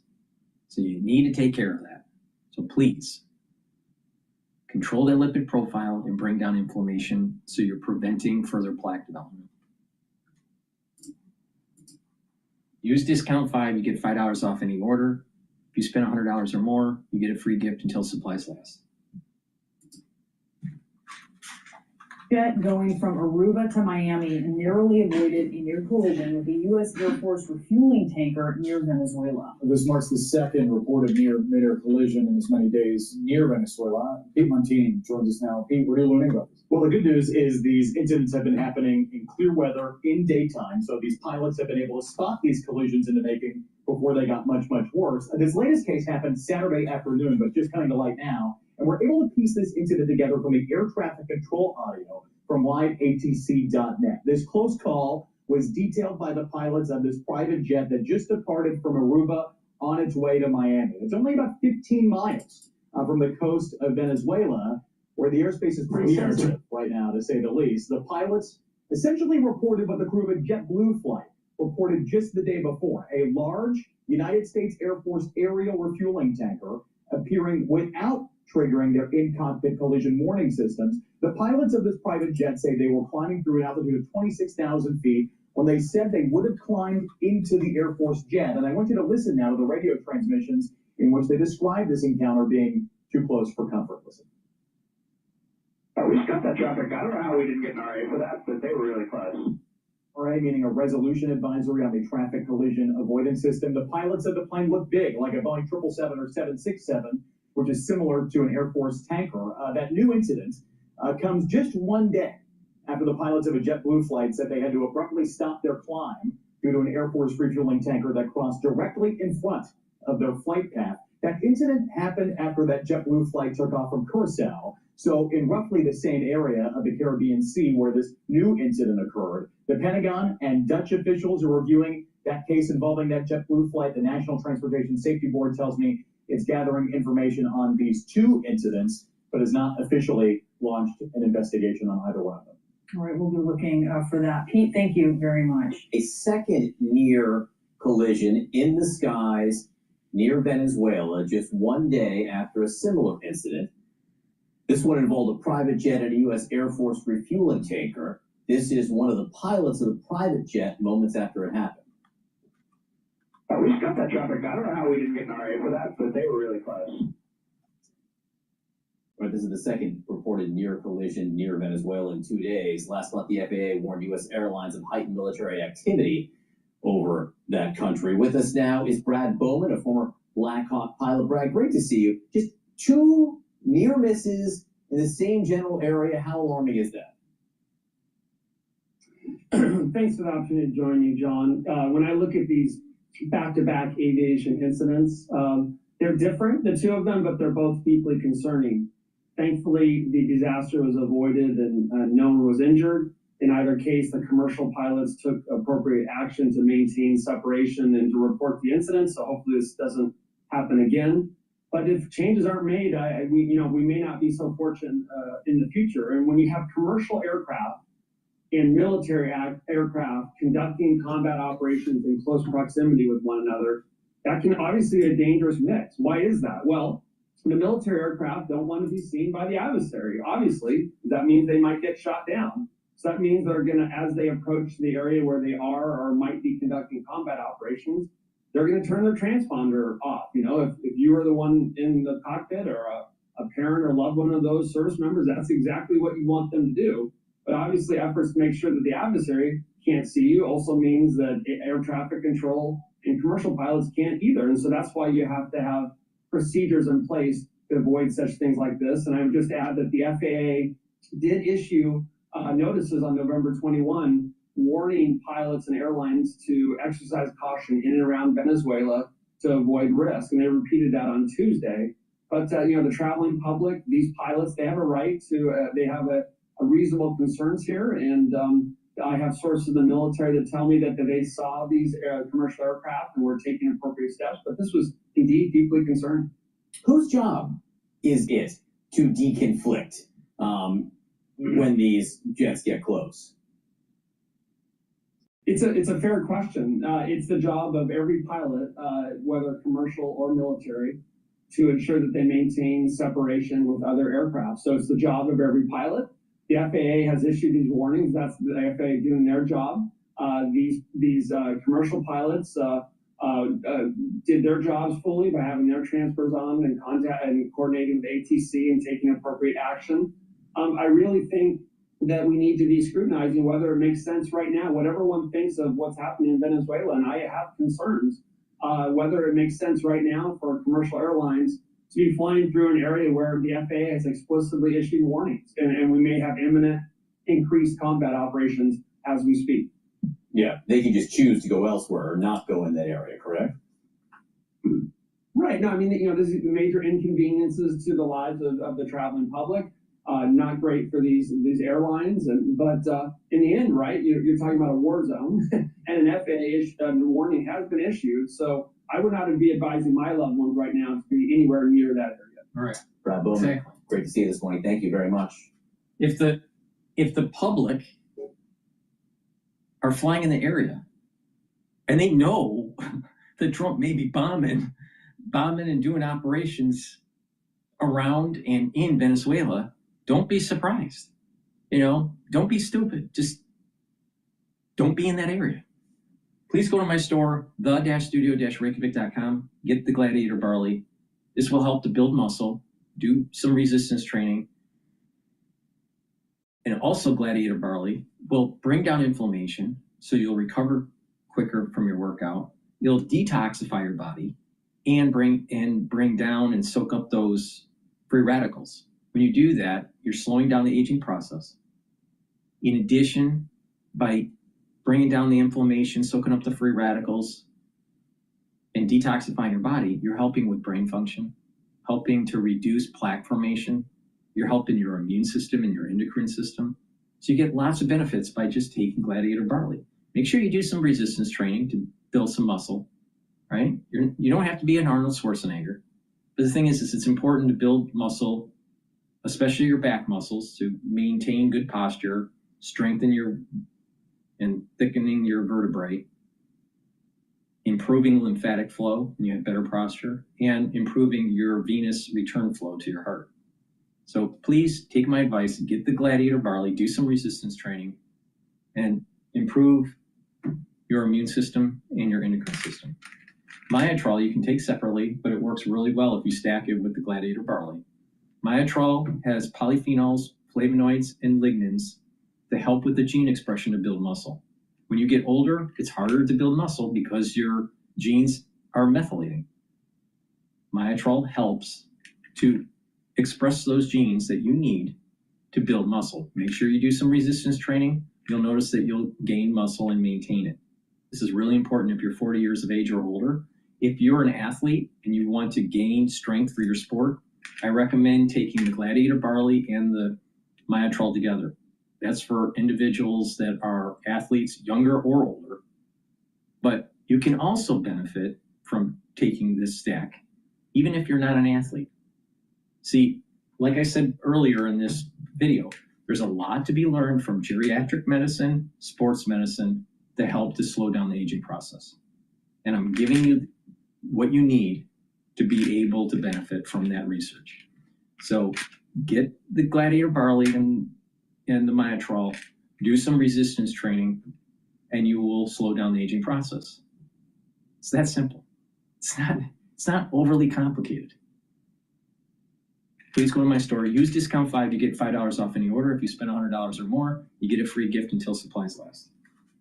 All right, let's listen into France 24 about the blockade to get a perspective, an international perspective from France. Is with me now. Philip, why this announcement now? Well, that is a very good question, Stuart, which I think many are trying to work out as to exactly what is going on in the United States and what the final end game is as far as Donald Trump is concerned with Venezuela. Remember, we've seen a switch from originally firing on boats in the region, then we've seen ships that have been seized. There are rumors going around that there's also regime change in the air from the part of the U.S. administration. If you look at the message that Donald Trump has posted on his Truth Social, it's quite long and detailed. It says, Venezuela is completely surrounded by the largest armada ever assembled in the history of South America. He says it will only get bigger and the shock to them will be nothing like they've ever seen before until such time as they return to the United States of America all the oil, land and other assets that they previously stole from us. But he hasn't really gone into any detail about what that actually means. And at the same time, there is a feeling, I think, in Washington of this cover-up over the firing on boats, fishing boats in the Caribbean and the East Pacific. 25 have been hit so far. About 95 people have been killed. There is this film, this video of one of the boats being hit. You get the original video, but you don't get the second video, which the authorities have refused to release for the moment. And that is presumably because of the fact that Pete Hegseth, the Defense Secretary of the US, is reported to have said kill all those on board. And if that is the case, then that it could also be affiliated as being a war crime. So a lot of unanswered questions, but Trump is basically these crazy liberals are, they're so worried about making sure you play patty cake with your enemy. We have lost the concept of winning. You got to win the war. And they just want to just have all the lawyers just run the war effort. It's amazing. It's amazing. Three things: using oil to fund drug trafficking and other crimes, including human trafficking. He's vowed to continue the military build-up around Venezuela, and also wants to return of oil, land, and assets, as I was saying, that he belongs to the United States. Give us more then on the reaction from Venezuela. Well, you've seen the reaction there just now of Nicolas Maduro saying it was basically grotesque, utterly irrational, this oil blockade to steal riches, and affirms it's... steal riches, all right? You know, might makes right when it comes to, like, defending the land, right? The reality of the situation is this. The United States had companies in South America extracting resources. Social autocrats, socialistic governments came in and took the private property away, and then propped up their autocratic regime and fleecing their people. So they took private property, made it state-owned. And this is the reason why the United States is saying we want communism out of our backyard.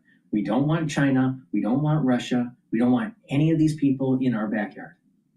We want it to be a democracy, an open market. Now, of course, there are some nefarious things that we do with our intelligence agencies, aka what happened in Chile. But the bottom line here is that a lot of American companies, their property was stolen by autocrats. So take it back. Venezuela is confirming its legitimacy over its oil fields. Just to give you some perspective about where this oil goes and who is going to profit from it, there are about 850,000 barrels produced every day in Venezuela. China has about 81% of that oil shipped to its country. The United States takes about 70% through the Chevron Corporation, and about between 2 and 5% goes to Cuba. So a lot of people are saying, well, isn't this pretty obvious that Donald Trump wants to get his hands on that oil so that he can stop the influence of China in the region? There is also another question that has been raised just in the last few hours by the US Congressman Joaquin Castro, who's a Democrat. He says the naval blockade is unquestionably an act of war. US lawmakers will on Thursday vote on a resolution directing the president to end the hostilities in Venezuela. And that, I think, is once again raising the question about the whole legality of what Donald Trump is doing here. That raises questions about the legality. What about questions about whether there's some kind of bigger regional plan here? And that is probably, I think, one of the most interesting questions here. As I said, there's a large quantity, most of the oil goes to China. Is this an attempt by the Trump administration to undermine oil exports to China and China's influence in Latin America? That question has to be asked. Does Donald Trump want to install a like-minded regime in Venezuela, a regime that would be more sympathetic towards Donald Trump and play into the hands of the United States, a bit like we've seen in Honduras, in Argentina, and just in the past few days in Chile? And also this desire by the United States to reactivate, which is called the Monroe Doctrine, which is a 19th century plan which basically ushers in an era of Washington interventionism in Latin America, treating Latin America a bit like the United States backyard, and it's the United States that decides what goes on there, who runs the countries there. This was described by the former US Secretary of State John Kerry as dead and buried, but it looks like Donald Trump has decided to... What's wrong with what Trump's doing? Russia and China are doing that in our own backyard. And oh, by the way, we need freedom of navigation, especially when we are going to go to war with China. Venezuela is not too far away from Panama.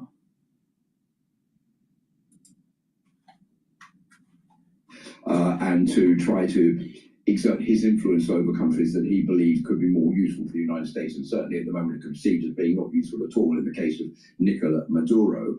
And what Donald Trump wants to do is to neutralize drug cartels and transnational crime, and also he wants to stop the influx of illegal immigration into the United States. And many say that those illegal immigrants are coming in from Venezuela, and that's why Donald Trump wants to get rid of the Maduro regime so that he can stop those illegal immigrants coming into the US. So a lot of different policies that Donald Trump could be working on. We don't know exactly what policy that means, but there's one other thing which I think is quite interesting to draw up in all of this, and that is Susie Wiles, who's Donald Trump's chief of staff at the White House. She's been talking to the magazine Vanity Fair, and she said basically that all of this is part of a plan by Donald Trump to oust Nicolas Maduro. Don't have to look any further than that, because she said Trump wants to keep on blowing up boats until Maduro cries what she says uncle. That's to say that he is going to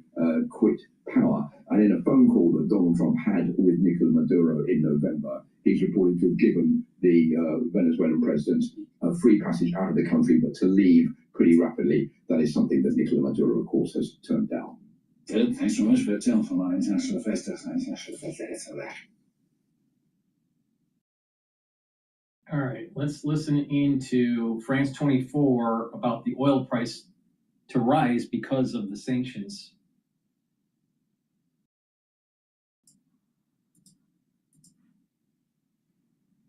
For business news, Sean Pellegrin is with us. He's starting with a look at how the oil markets are doing. Absolutely, Stuart, and this on the back of Donald Trump's announcement that he would blockade any sanctioned oil tankers going into or leaving Venezuela. This decision could affect the world's oil supply and has led to an increase in oil prices. You can see there, although from lows that we haven't seen in almost 5 years since the pandemic. The West Texas Intermediate up 1.32%, and crude up 1.26%, so back towards that $60 a barrel mark. So, Sean, what does Venezuela represent then for the global oil industry? Well, it has the world's biggest oil reserves, but they're underused. And last month, on average, tankers going to the country loaded about 590,000 barrels per day. That's only a fraction It's of not just about the oil reserve, it's the type of oil, the density of the oil. It's thick, it's heavy crude. We need that. We have a lot of light crude. Now, what's wrong with America having what it needs?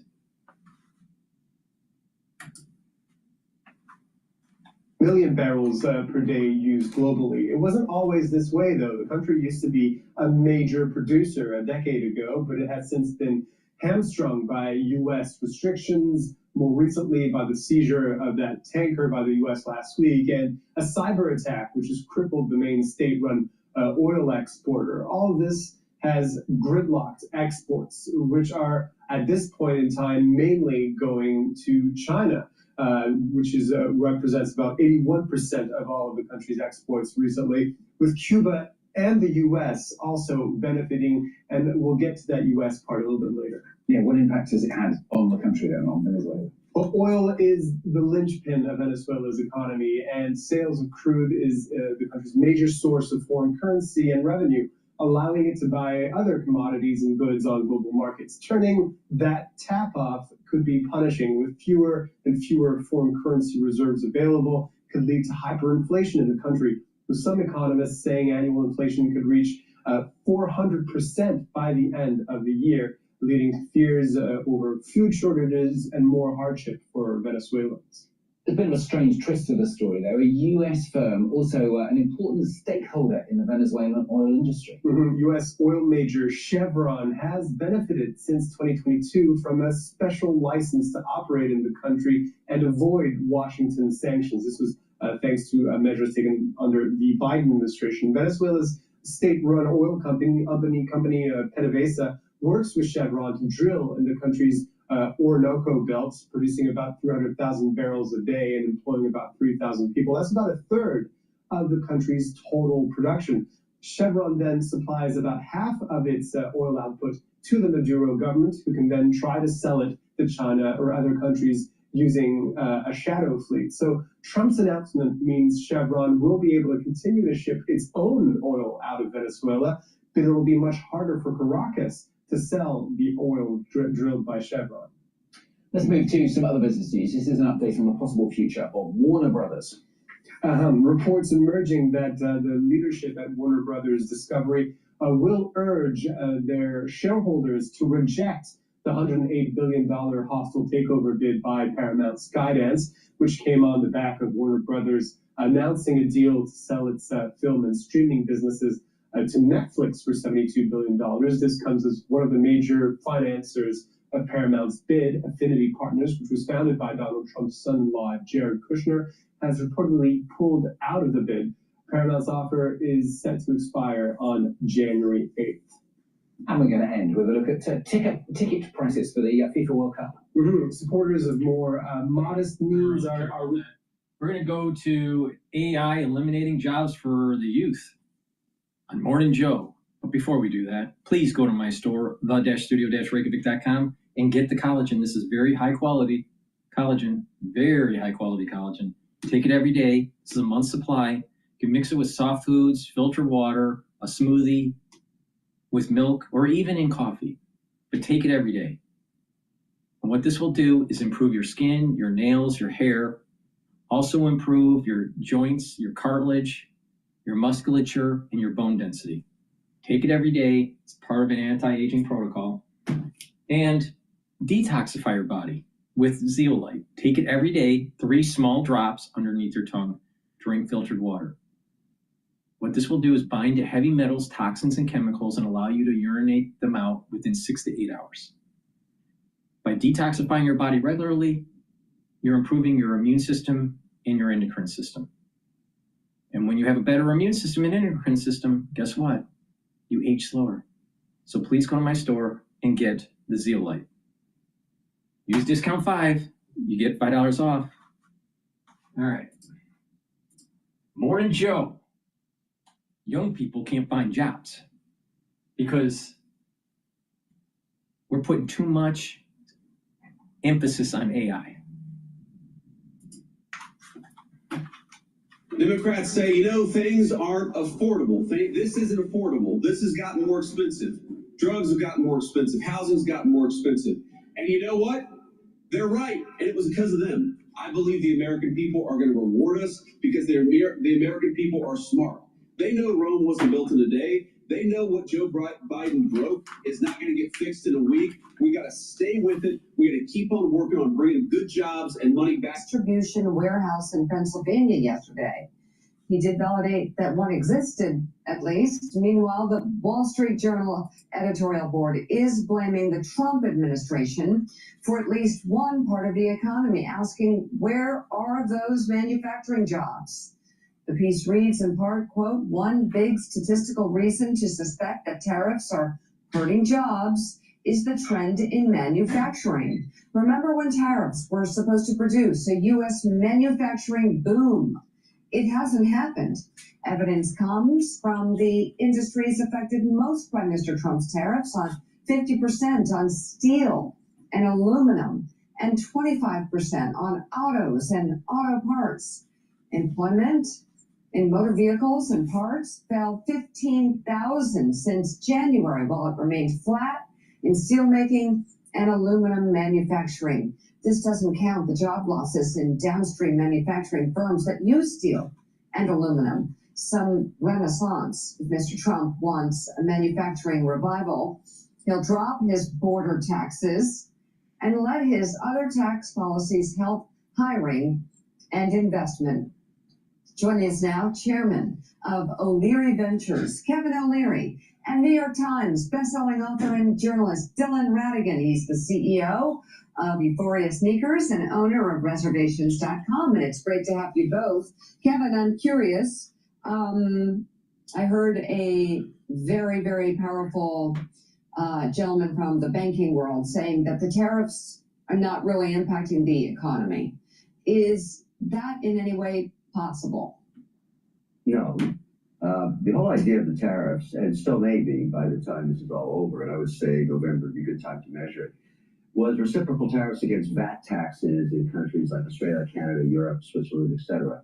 So to make it very simple, Switzerland has an 8.3% value-added tax in Switzerland on American goods sold there, which they do. Why not just put on them a reciprocal 8.3% tax in U.S. domestic on goods like watches and gold bars? That would have been a very easy implementation, and everybody would have understood that balance. That's not what happened. In that case, the administration put a 39% tariff in place, obviously causing chaos. The point that Trump's doing is he wants to bring the manufacturing here for our war prowess against China. And secondly, it builds the economic clustering that has been eroded for the last 35 years. And we're supposed to pay attention to this O'Leary, Kevin O'Leary. He's a Canadian. Canada benefited from NAFTA and the gutting of manufacturing, especially from Michigan. And we're supposed to take his advice? He made his money by taking advantage of situations with NAFTA. Build up the economic clustering in the United States and destroy China.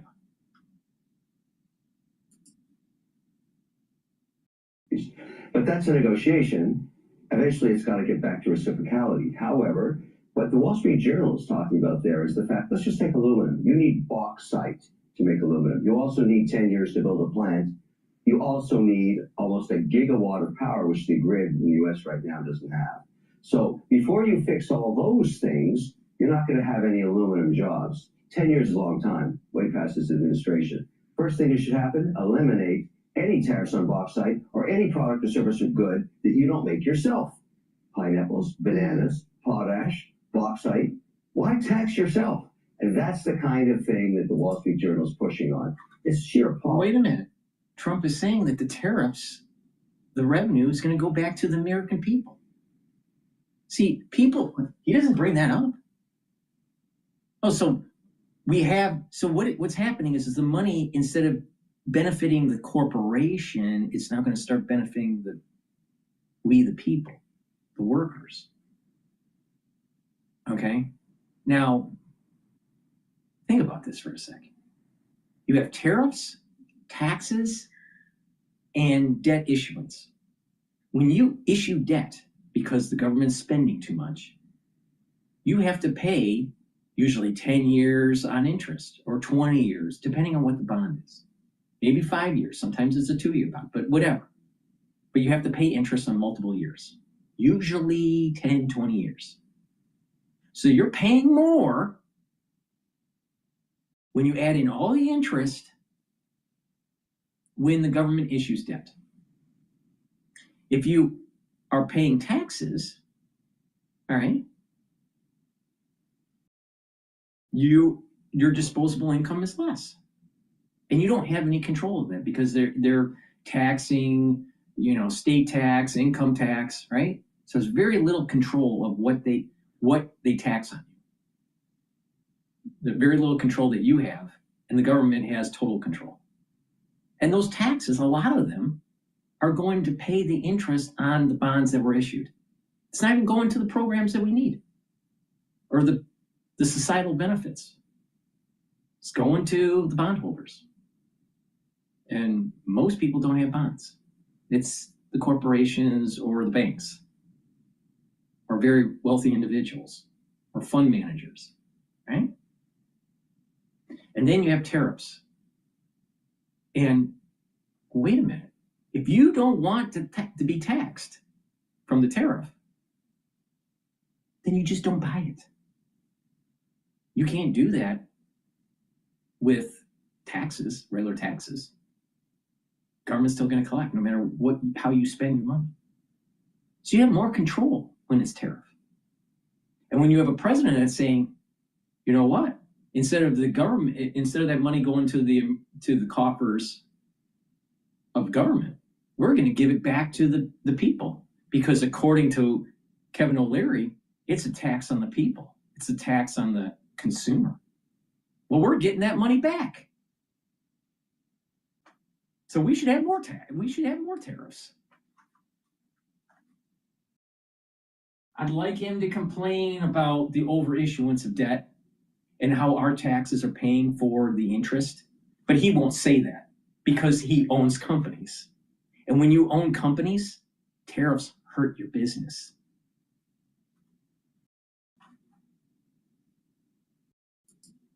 He knows where his. I think you got to give the administration some time to fine tune it. I don't shill for politicians. I shill for policy. We need a little fix up here. Yeah, we'll see what the Supreme Court has to say potentially in the next week or two about some of these tariffs. So Dylan, the vice president did talk about, he blamed the Biden administration, but acknowledged there's a bit of an affordability issue here in the United States. Tariffs perhaps playing a part of that. He also, though, was asked if he agreed with the president's assessment of the economy. Trump graded it as A+++, give or take plus. The vice president said he certainly did. Are they right? The thing that's nice about business and the economy in general is that it really doesn't matter what anybody's opinion is. There's enough data that comes out on a regular basis where you can see how is hiring, how are prices, how is consumer spending, all these things. And so what we know for a fact right now is that the overall level of economic activity is in decline, that affordability is less, and that things are more expensive, I think, most recently because of the tariffs. And we also know that the consumer and consumer spending is stronger than people think, and the labor market's still relatively okay. And so you're in a moment where, if any president is going to tell you the economy is A+++, that's a political statement. Wait a minute. He just stated right before he started talking that it's about the data, and you don't have to have an opinion. And then he interjects his opinion. Well, wait a minute. What is it?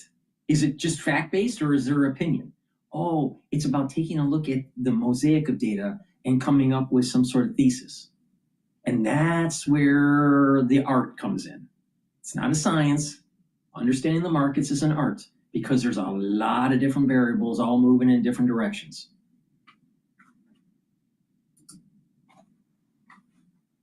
Standpoint, we're in a transition. The economy is slowing, and I actually think we're missing the elephant in the room, which is not tariffs and it's not manufacturing jobs. It's that 2026 is going to be a tsunami of transition as a political and social force as AI eliminates the demand to hire junior talent in software, junior talent in banking, junior talent in legal, junior talent in marketing, all these transitional jobs for young people. And Kevin O'Leary is going to make a ton of money. Why? Because he spent a lot of investment on servers for AI development. So he's going to make the money while Americans lose their job. Another fucking Canadian. At a level that I don't think people fully comprehend. And I believe that we really need to start talking more about how you're going to deal with the transition in AI, not just how we are going to benefit from it as investors and as people, but how we're going to deal with a new labor market dynamic and spend less time worried about trying to... Kevin O'Leary is smiling up a storm because he knows that corporate America is going to start paying subscription fees for the tokens that will be needed to be able to calculate those AI calculations. Go back to what I said 35 years ago. What happened in the United States? NAFTA opened up the floodgates and American manufacturing went to Canada and to Mexico. Because of the dollar was strong, the other countries were weaker. And knowledge transfer and manufacturing went to Canada and to Mexico. It destroyed the economic clustering. And people like him benefited. And now stupid people, because he's on Shark Tank, look at him as like some sort of business oracle. He fleeced Americans. That's what he did. And he's still fleecing them with the fucking AI. No one calls him off on it. Look how he's smiling. It's going to be robotics. The nature of the modern factory. Look how he's smiling about that. Little grin, because he knows. And then he whines about, well, wait a minute. you know, we can't build an aluminum plant because we don't have a grid for it. But he's building data servers to suck up all the fucking energy. This guy's a fucking cocksucker. Everybody thinks that we're there in 1970. We're now missing the point, which is we're talking about tariffs and manufacturing when we should be talking about the future of work, period, in the era of artificial. I mean, look, he's making so much money. Look at O'Leary. He's making so much money that he has a customized, flamboyant tux jacket. Maybe he took advantage of the American people too much. And he's got that little grin because he fucking knows he's going to cash in. He's going to cash in. Meanwhile, you have a lot of people, especially youth, that won't be able to grow their career because what he did was took away their job. But he's going to cash in and he can be flamboyant. The same problem with that Ives that's always on Bloomberg pumping up AI stock. The more flamboyant they dress, the more you got to worry.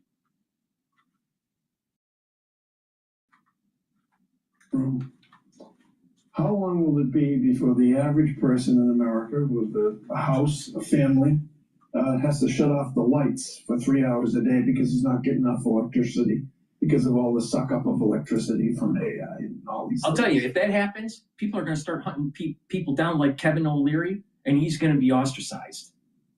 Because he's sucking it up. He's sucking it up and collecting the ducats. Literally. It's a very, very valid question. I'm a developer in that space, one of 18 groups doing this, going state to state to state, looking for a gig of power. So if you want to build a data center compliant with what the hyperscalers want, right? It used to be 250 megawatts. So think about this. We have a grid in the United States that's underdeveloped, right? We need to build it back up. We need a larger grid, all right? Go back to Enron days. Enron was able to fleece California because of the deregulation and that the grid didn't have the capacity to be able to absorb demand. Now, they played some games with shutting down certain plants at certain times of the day and, and did nefarious things. But the bottom line is that our grid system needs to be invested and built out. More capacity. But you had a bunch of lawyers and a bunch of regulators that prevented you to do it. Now, what are the major feedstocks? Coal and natural gas. You have a lot of people saying, we can't burn coal anymore. It's going to cause the planet to burn up. We can't use natural gas because of climate change. But those are the two major feedstocks for energy. So we need to build out the grid. We need to build up more plants. And we need to use more coal and natural gas. But meanwhile, because it takes a while to build up those plants and to build out the grid, and these data centers aren't going to wait. What's going to happen is your energy costs are going to start to go up. And that's why I keep on saying, take a look at natural gas futures. Take a look. It's going to go up. And this guy, he's going to be making the money while you every month are going to look at your energy bill and it's going up. And oh, by the way, your job prospects have gone down. This guy is fleecing America 2.0. He already did it during the NAFTA days, and now he's doing it in the 2020s. Guy's a fucking cocksucker. Now it's 1.4 gig. 0.4 is redundancy to maintain the AI learnings up. The electricity has to be up, 99% of the time. There isn't a single gig left on the grid. And the reason you can't get it is you go into a town and say, look, I'm going to build a data center here, 10,000 jobs, I need permits, I need power, I need water to cool it, but I have to tap into the grid. So the cost of your electricity to the hospital, the library, every residential home is going to go up 30%. See? This is the reason why SpaceX build the servers in space, because it's cold. It's cold. So you build a grid up in space, using Starlink and use what is called social learning between the satellites. So it's cold and it's a large space. So we're basically building through SpaceX over time. What Elon's going to do is build this geosphere that's literally the AI cloud. And that's the reason why SpaceX is the answer, but it's going to take some time to get there. Meanwhile, Chrome Dome here doesn't have time. He needs to suck up more money from the general public so he can get hair transplants.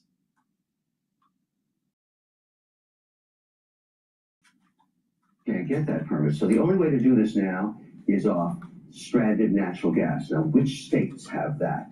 You got North Dakota, you got West Virginia, you have Texas, Mississippi, but who's the granddaddy or grandmama of all of the lowest cost natural gas? Alberta, Canada. It's miles cheaper than anywhere else in North America. It's sub 4 cents a kilowatt hour. Everywhere else is north of 6 cents a kilowatt hour. And so we've got a real dilemma here. Let's stop beating up the Canadians and let's kind of partner with them, because right now the Chinese are killing us, kicking our asses in AI development. Here's how it works. Supreme Leader says, put a gig right here. There's no permitting. The Supreme Leader said, build a plant, a coal-burning plant, to generate 1.4 gig of power. Every month, another one. Every month, another one. And what are they going to do with this? Military. That's the first thing that's going to happen. They're going to beat us on drone technology. They're kicking our butts in just capacity. And I'm telling you, China, I'm not against the people of China, they are our enemy in everything you want to look at. He's right about this. The economy, education, everything. So the problem is that you have regions in this country that are litigious and don't want to do it in their backyard. And the problem is we need a better grid. We need to invest in our electrical grid. And it's not solar, it's not wind power, it's fossil fuel, because it has the most density energy. Now, are we gonna be under the flag of communism by China because we didn't want to build natural gas and coal power plants?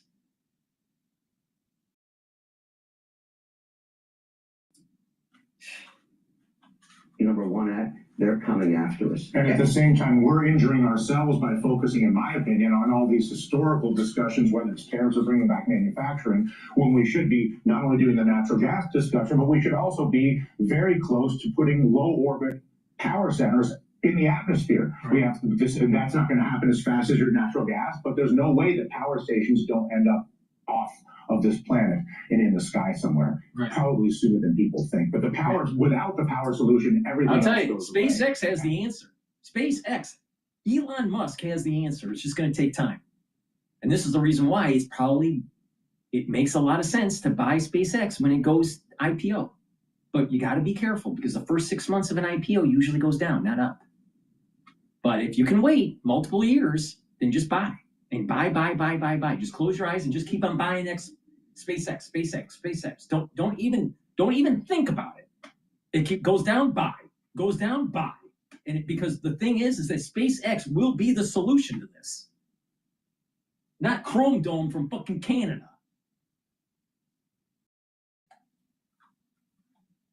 Doing ourselves a disservice not to. I think it's a public health issue. I would argue that it's a matter of public health for this nation, for the young people of this nation, and for all the people of this nation, that we are not completely focused not only on the job transition through artificial intelligence, but through the infrastructure necessary to support the transition, because it is the arms race right now. And to Kevin's point, you gotta bring back other manufacturing, dipshit. See, he's only focused on AI. I wonder why. Probably because that's where his portfolio is. Think about it. You got to CAD stuff. You got to draw stuff in 3D. You got to make molds. Now, if you're building really complex devices like cars, homes, different appliances, that's all CAD'd out. And there's lots of molds. And there's lots of parts. And it needs a manufacturing line. And there's robots. There's lots of jobs. It's not just the assembly line, dipshit. It's an economic cluster. And with that data set that's in CAD and in CAM and in CAE, you're going to be able to do generative engineering. Not just generative AI, not just doing pictures, not just doing videos.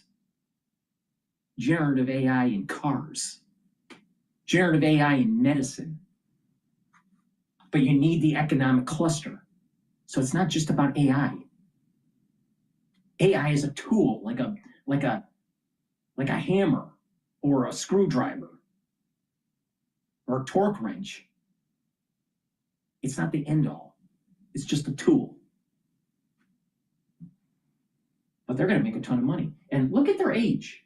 Look at their age. They don't care about the wake they create in terms of loss of jobs for the youth. Kevin O'Leary's a fucking asshole. No one calls him off on it. Much better structured in terms of being all hands on deck. They know where the bullseye is and they can go directly at it, as opposed to we're sitting here arguing with each other over either meaningless issues or about yesterday's issues, and it's not helping anybody, especially 45 gigawatts of demand in North America, 5 gigs under construction that have been permitted. China is way ahead of us, way ahead of us. So Dylan, the unemployment rate has ticked up. Meanwhile, their population is declining. Their economy is in the shitter. The CCP is having infighting. And it's questionable that if China can even win a war against the United States when they try to take Taiwan. So are they really winning, Kevin? Are they really winning? Not really sure. I'm not really sure. Because every time you look at the economy in China, there's a lot of ghost towns. They built up too much. And the people aren't buying. They're dependent on exports. They don't have domestic consumption. So it's about the data. That's the data. And according to this dipshit here, we don't have to have an opinion. We just have to look at the facts. Meanwhile, Kevin O'Leary, with his customized tux jacket, looking like a buffoon. In this country, you hinted at this. Where are the jobs for young people going to be? And, why hasn't there been more thought given to that, considering the fact that I think no nation wants lots of... There wasn't more thought in that because Kevin O'Leary is like a black hole. He wants to just suck the money from everybody. 35 years of NAFTA wasn't good enough for him. Young people, that's a recipe for disaster on multiple fronts. So where will they?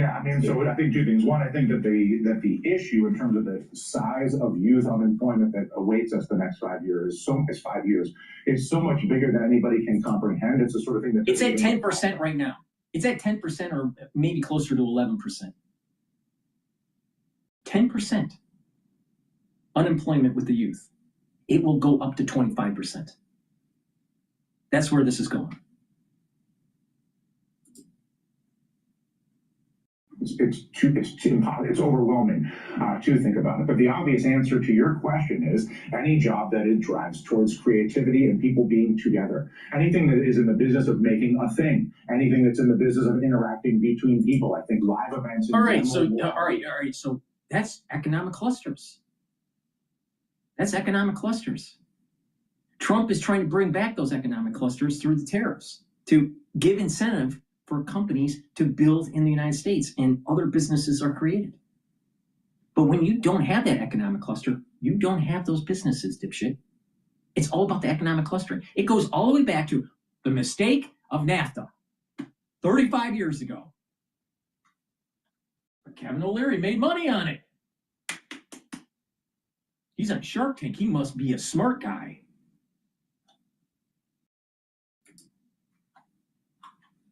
renaissance over the next 30 years. I think human demand to be around other human beings in the most elaborate, Las Vegas-esque way to the simplest way is going to be the greatest it's ever been. And I think everything that revolves around creating something, whether it's creating buildings and the interiors of buildings and the entire design world, or whether it's in producing fashion items or furniture items or whatever it is. I mean, exactly. Now let's go back to the revolutionary time, before the revolution and after the revolution, and we started making stuff in the United States, furniture, stuff, right? And then over time, we started making more stuff, and we had railroads, and we started making more stuff, and we had more businesses. But if you don't have the economic cluster, you won't have those creative jobs. You won't have those manufacturing jobs. You won't have those tertiary businesses, the tier 1s, the tier 2s, the tier 3s. You won't have the barber shops. You won't have the restaurants.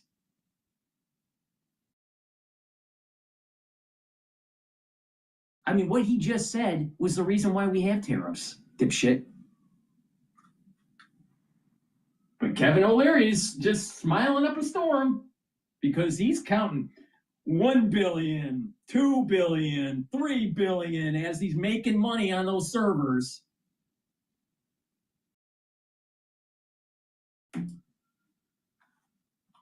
Going to take over the vast majority of the process and planning jobs. Don't think of AI as a gimmick, as a super rule. It's the ultimate process and planning tool. It's at a level that none of us can actually comprehend, and it's better at process and planning than any of us ever will be. And so if process and planning gets taken over by the robots, it leaves us with creativity and live human experiences, which I believe will take on the greatest value. He's making a big mistake. Human existence is not a closed system. It's an open system. It's a chaotic open system. You can't code it. You cannot model an open, chaotic system. Period. Can't do it. Now, if it's a closed system that's deterministic, yes, you can. But mankind, our societies, are an open system that's chaotic. You can't do it. And every time some sort of cybernetic bullshit comes to the fore, it always fails. And this is cybernetic bullshit. But she's not smart enough because she's Mika on Morning Joe. Another dipshit.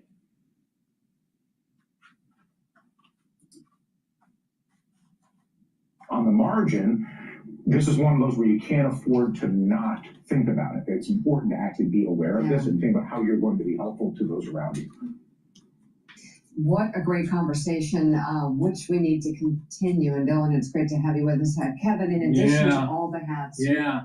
Mika, the daughter of Brzezinski, the national security advisor to Carter. Gigantic failure. Gigantic failure. And many of the things that he was trying to push led us down a road where it was a bad path. Oh, wait a minute. Carter set in motion where we decoupled away from Taiwan. Oh, thank you, Mika. Now, in this decade, we're going to have a fucking war. But you won't care because you got a big paycheck from MS Now. Used to be NBC, but they weren't making any money. And look at that smirk by Kevin O'Leary. Look at that smirk.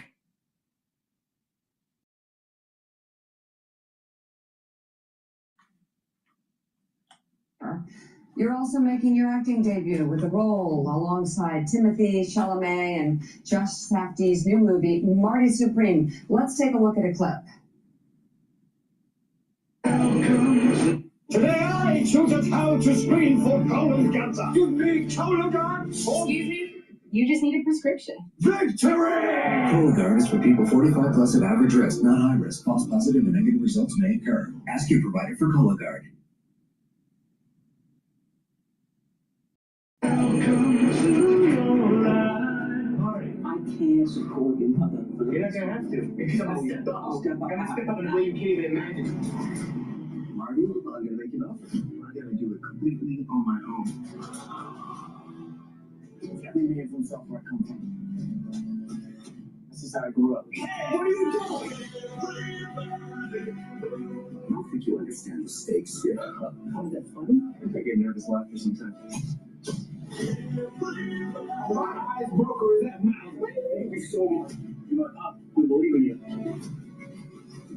Hey, I'm wearing that unibrow right off his forehead. You want to get physical? Like an 8? Kevin, what a cast. How did this come about? Tell us about it. First of all, now he's a famous guy in Hollywood. But they didn't want his chrome dome, so they gave him a toupee. And oh, by the way, what did he say in that first line? I got a deal for you. I have a proposal. See, this guy is a shark. Oh, he's in Shark Tank. He's like the devil. I got a deal for you. How much money is he making on that deal? Beware of people like him. Beware.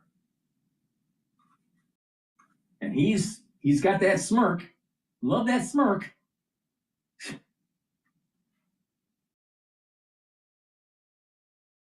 Got a call from Josh Safdie.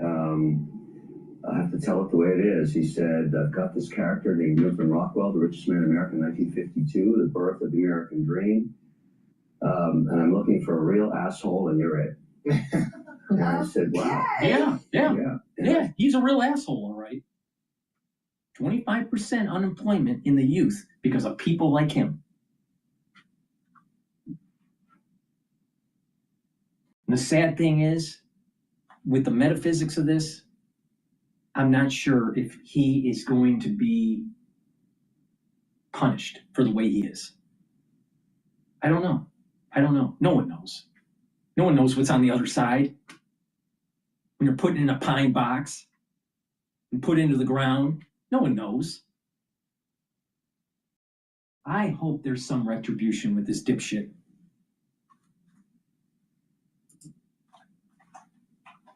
Wow, okay then. I've never done scripted before. I always feel in life to keep it interesting, you've got to try stuff outside your comfort zone. That was not in my comfort zone. I'd never read a script or done anything like it. However, I'll let the audience decide. It comes up Christmas Day. We had the grand opening here in New York last night. We painted the many buildings orange. You know, the Empire State Building was orange for a few hours. It's a remarkable film. It really does capture the essence of the American dream and entrepreneurship coming out of the optimism of the Second World War.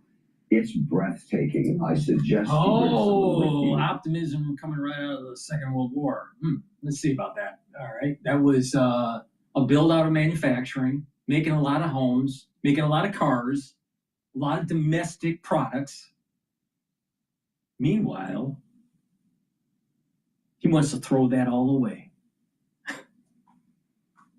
mean, he doesn't even take the lessons learned during the time period of the movie he's in. I'm telling you, these people, they're sharks. You got to stay away from them. He's like a loan shark. You know, these loan sharks, you know, where you need money and then they charge too much interest. He takes too much of your company away. He's a typical, you know, private equity guy. And I'm pretty sure that there's a special place in Dante's Inferno for people like him. Or at least I hope. To help you with the emotional roller coaster that these Safdie and Ronnie Bronstein, who wrote Uncut Gems, they are very sick puppy, these guys. That script is unbelievable. I mean, it's just quite an endorsement. Well, I read it and I said, who could write anything like this? But you can't stop watching it. Okay, I'm in. Yeah. Amen. That's right. The film Marty Supreme is in theaters in New York. And All right, so let's look at this. Let's look at the smiley shark here. All right. He's ushering in 25% unemployment with the youth. He's going to make billions of dollars with server technology. He's going to jack up your energy costs. And now he's an entertainer in Hollywood.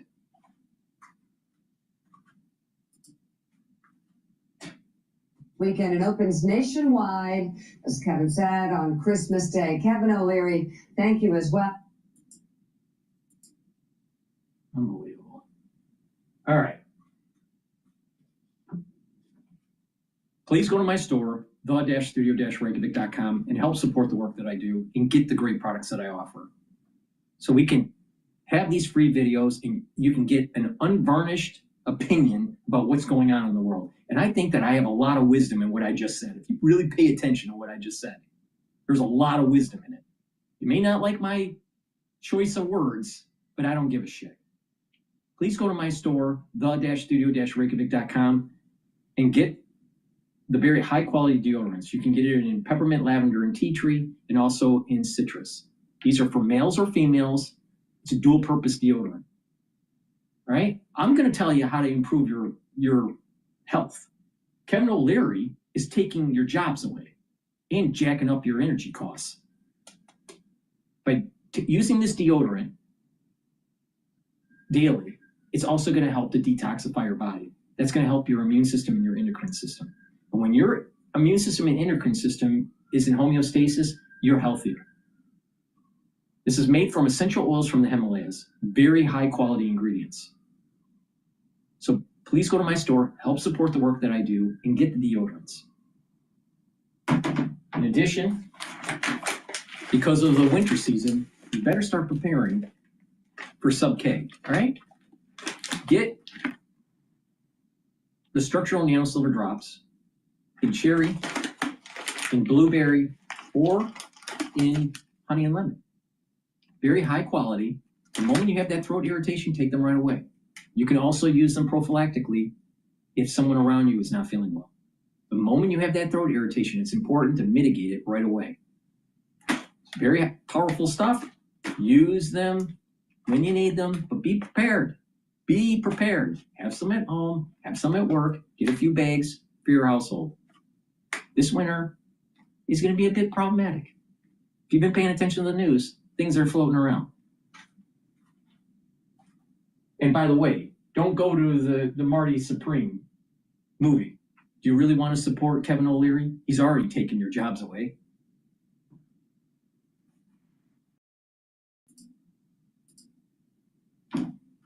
And that's going to be a theme, as we've seen with like Meta, spending on CapEx. Investors don't like to see it. They want to see free cash flow EPS going up next year. But the reality is Zuck, in wartime CEO mode, focused on how do you monetize the 3 billion users over the coming years. And I think that is what we're going to see play out across, over in 2026. How does OpenAI fund itself and all the money it's spending? Yeah, I think, look, if you look at it today and you're like, how are they going to fund that much? 10, All right. 15x of what they He's generate? another one of these, AI is great investor types. All right. He is very flamboyant. You should see when he dressed up in a suit. It's so loud. He must be colorblind. I don't know. I mean, it's over the top. And look at that jacket. What the hell? What the hell is wrong with him? Don't trust people that dress flamboyantly and they talk about the stock market. They always, always, always fuck someone over.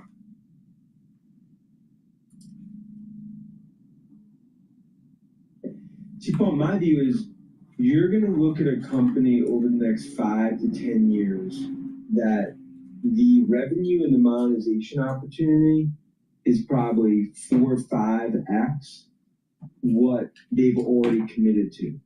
So if you take a longer term view over the next 8-10 years what they can do, I think it's ultimately, given the centerpiece that they're going to play in AI, the monetization is going to be there and more. So I don't view it as like are they making big bets? Yeah, and it looks like they could be making another bet with Amazon. But for them, they're more than just an LLM model. They're trying to build out the stack. They're trying to be in Microsoft, be in Amazon. And I think if you look, that ultimately is their vision, and the deal flow ultimately, I think that supports it. Will they get there? No. I think they're going to get there, and probably they're going to get there more accelerated than investors even are anticipating. It speaks to my view. When you think about IPOs, let's say SpaceX going IPO next year.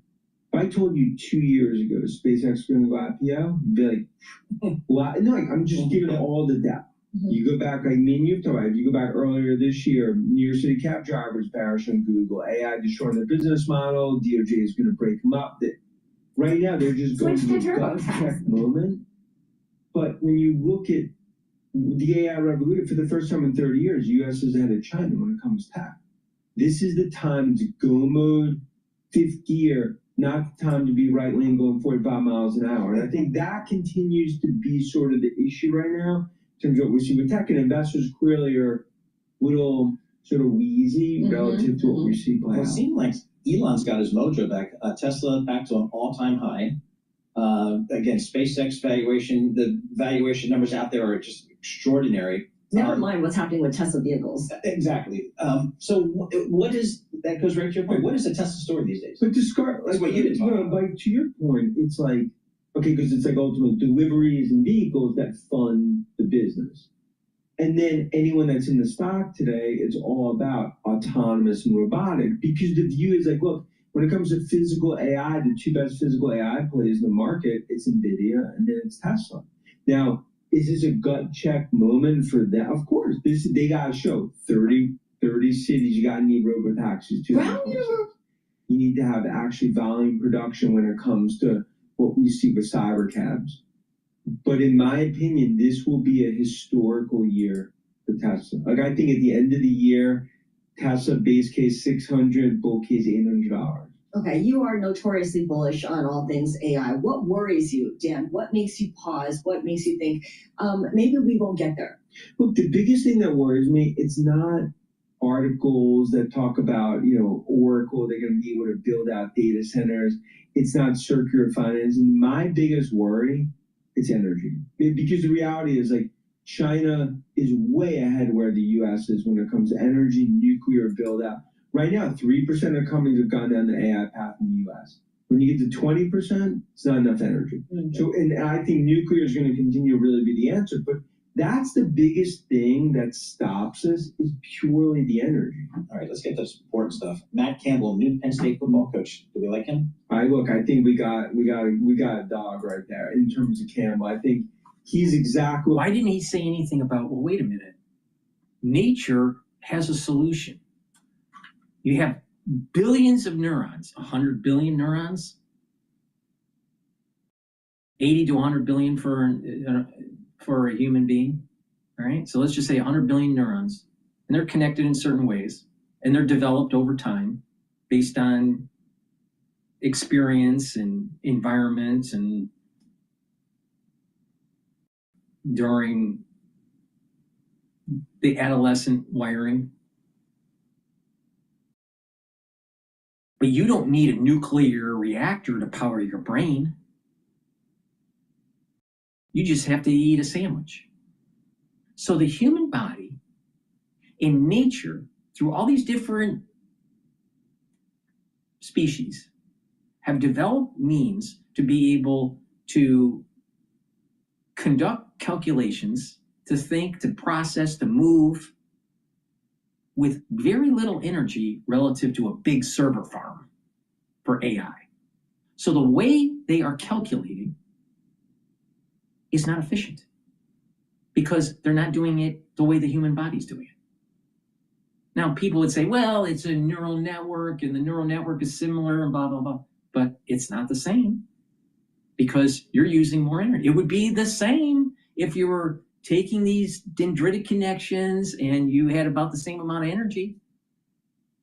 I want them to develop an AI where the amount of calories that a human being takes every day to calculate, to run their brain, is the same as the number of the amount of calories of energy that is used for an AI.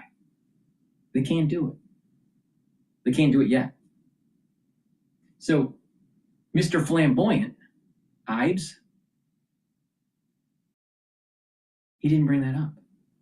Now, research will move towards that direction. And when that happens, we won't need all of this powerful amounts of energy.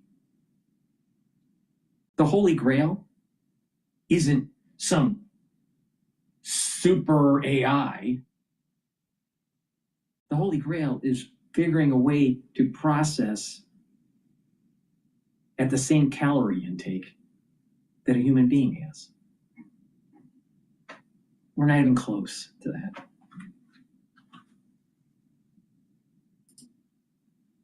But why do I need to say that? Why do I need to say that?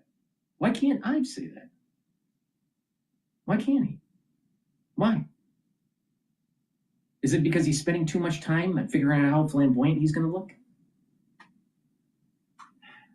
Please go to my store, the-studio-reykjavik.com. You get the olive leaf extract. It's dual purpose. It's going to help with your immune system and your cardiovascular system. It brings down inflammation and it helps you to control your lipid profile. Very important. And digestive enzyme complex reduces the load on your pancreas, helps you to digest proteins, carbohydrates, and lipids. Helps with that digestion. It allows you to absorb your nutrients more efficiently with less stress on your pancreas. Super important if you're 40 years of age or older.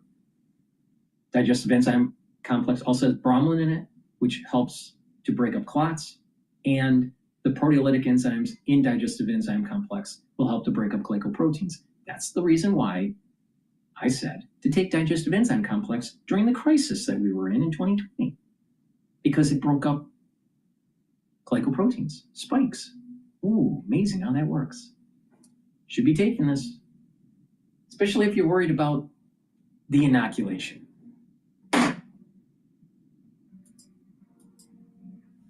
All right, let's listen into the MIT professor shot dead in Boston.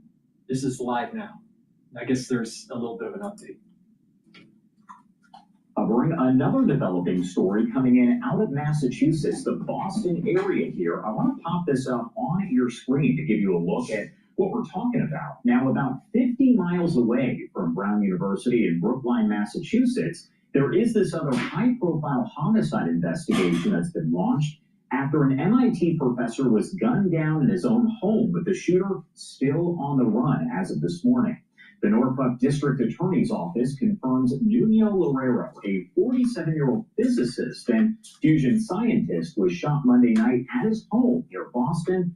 He was taken to a hospital where he died from his injuries. Now, the prosecutor's office says, as of last night, there are no suspects in custody, but they have labeled this a quote-unquote homicide investigation that is active. And you can see the photo of the victim right there on your screen. Loureiro joined MIT back in 2016, named last year to lead the school's Plasma Science and Fusion Center, one of the largest labs at the university, with more than 250 people working across about 7 buildings. Loureiro, who was married, grew up in central Portugal. And now let's think about this. Largest lab in MIT just randomly gets shot in the foyer.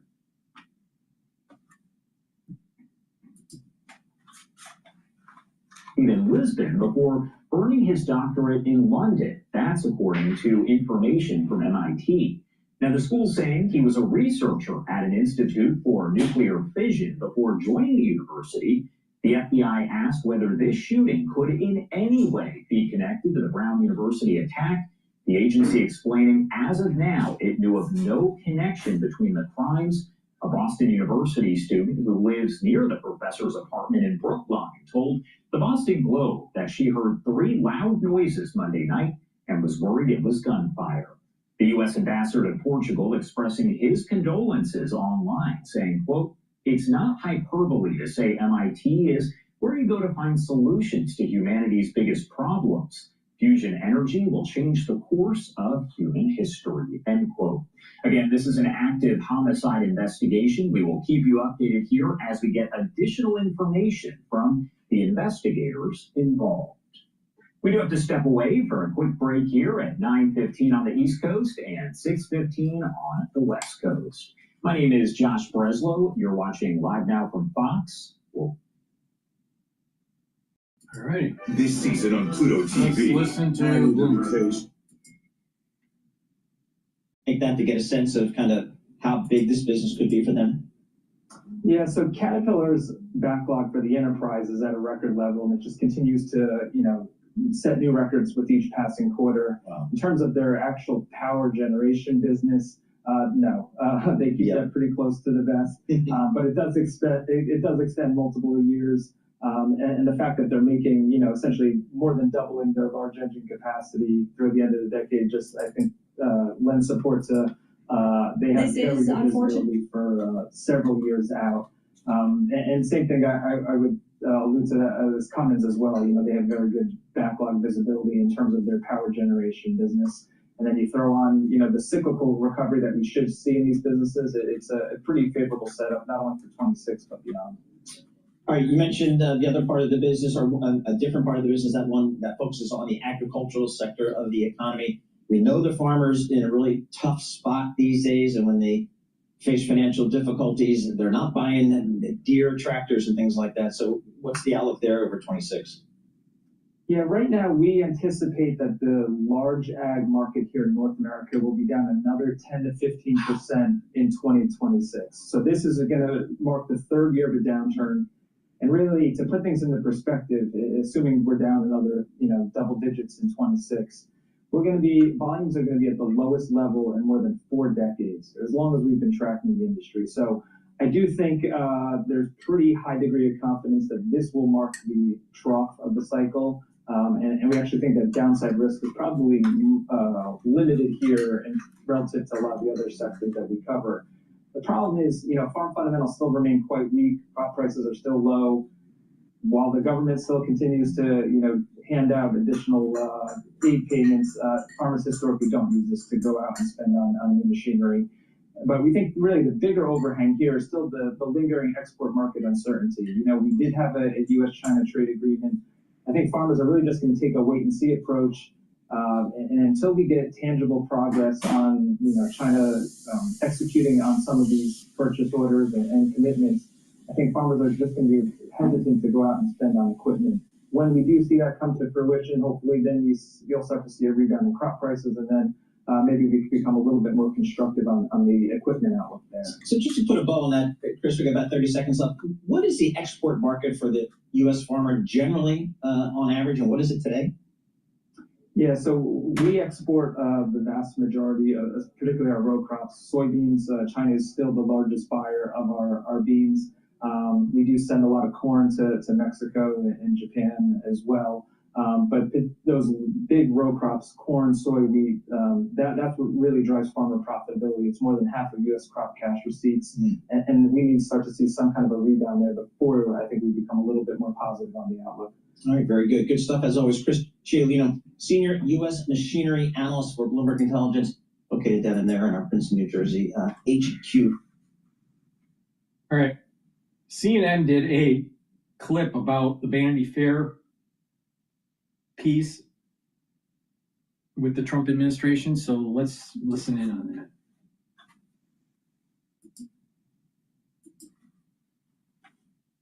Another example of disingenuous reporting, where you have a reporter who took the chief of staff's words wildly out of context, did not include the context those conversations were had within. And then further, I think the most egregious part of this article was the bias of omission that was clearly present. And we see a lot of this when dealing with the media every day.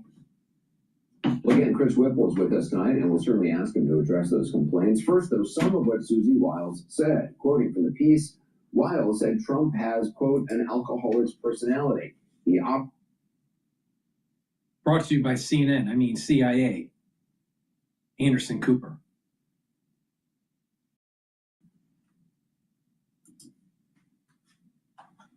Within a view that there's nothing he can't do. Nothing. Zero. Nothing. According to Whipple, she went on to say that as the child of an alcoholic, in her case, the late sportscaster Pat Summerall, she's a, quote, expert in big personalities. And as we mentioned, the president defended her today, telling the New York Post, quote, she's fantastic, and saying, quote, I don't drink alcohol, so everybody knows that, but I've often said that if I did, I'd have a very good chance of being an alcoholic. I've said that many times about myself. I do. It's a very possessive personality. He also said he had not read the article, but said he heard the facts were wrong, and the interview, quote, purposely misguided. Wiles also spoke at length about Elon Musk and his time at the White House as a kind of budget cutter at large. Quoting again from Chris Whipple, quote, Wiles described Musk as something akin to a jacked-up Nosferatu. Quote, the challenge with Elon is keeping up with him, she told me. He's an avowed ketamine user, and he sleeps in a sleeping bag in the EOB, the Executive Office Building, in the daytime. And he's an odd duck, as I think geniuses are. Wiles later spoke about this with the New York Times, saying she did not have any actual knowledge of Musk's ketamine use beyond his own statements. She also took issue with Musk gutting of USAID, saying, quote, no rational person could think the USAID process was a good one. Nobody. As for Vice President Vance, she said his conversion from never-Trumper to his current beliefs had been, quote, sort of political. And in reference to the Epstein files uproar, noted that Vance has, quote, been a conspiracy theorist for a decade. The Vice President weighed in on that today. And I haven't looked at the article. I, of course, have heard about it. But conspiracy theorists, sometimes I am a conspiracy theorist, but I only believe in the conspiracy theories that are true.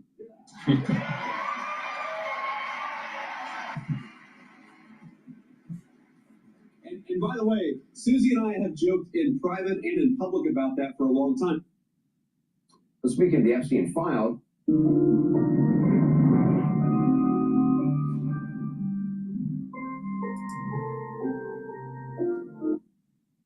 speaking of the Epstein files, here's what Whipple writes about Attorney General Pam Bondi. This part begins quoting Wiles speaking about Bondi. Quote, I think she completely whiffed on appreciating that that was the very targeted group that cared about this, Wiles said of Bondi. First, she gave them binders full of nothingness, talking about influencers online. And then she said that the witness list or the client list was on her desk. There is no client list, and it sure as hell wasn't on her desk.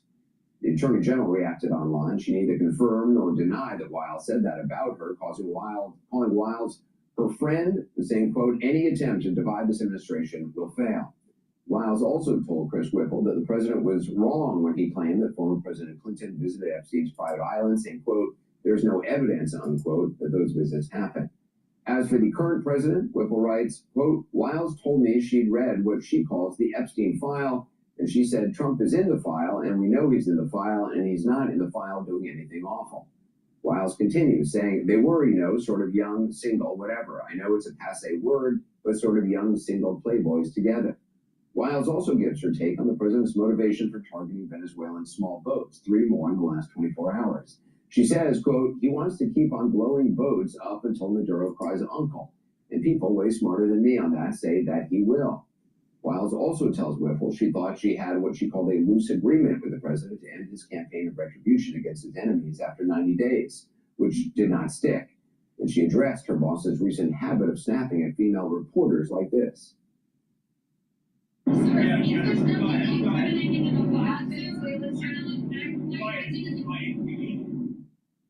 Susie Wiles' explanation, quote, he's a counterpuncher, and increasingly in our society, the punchers are women.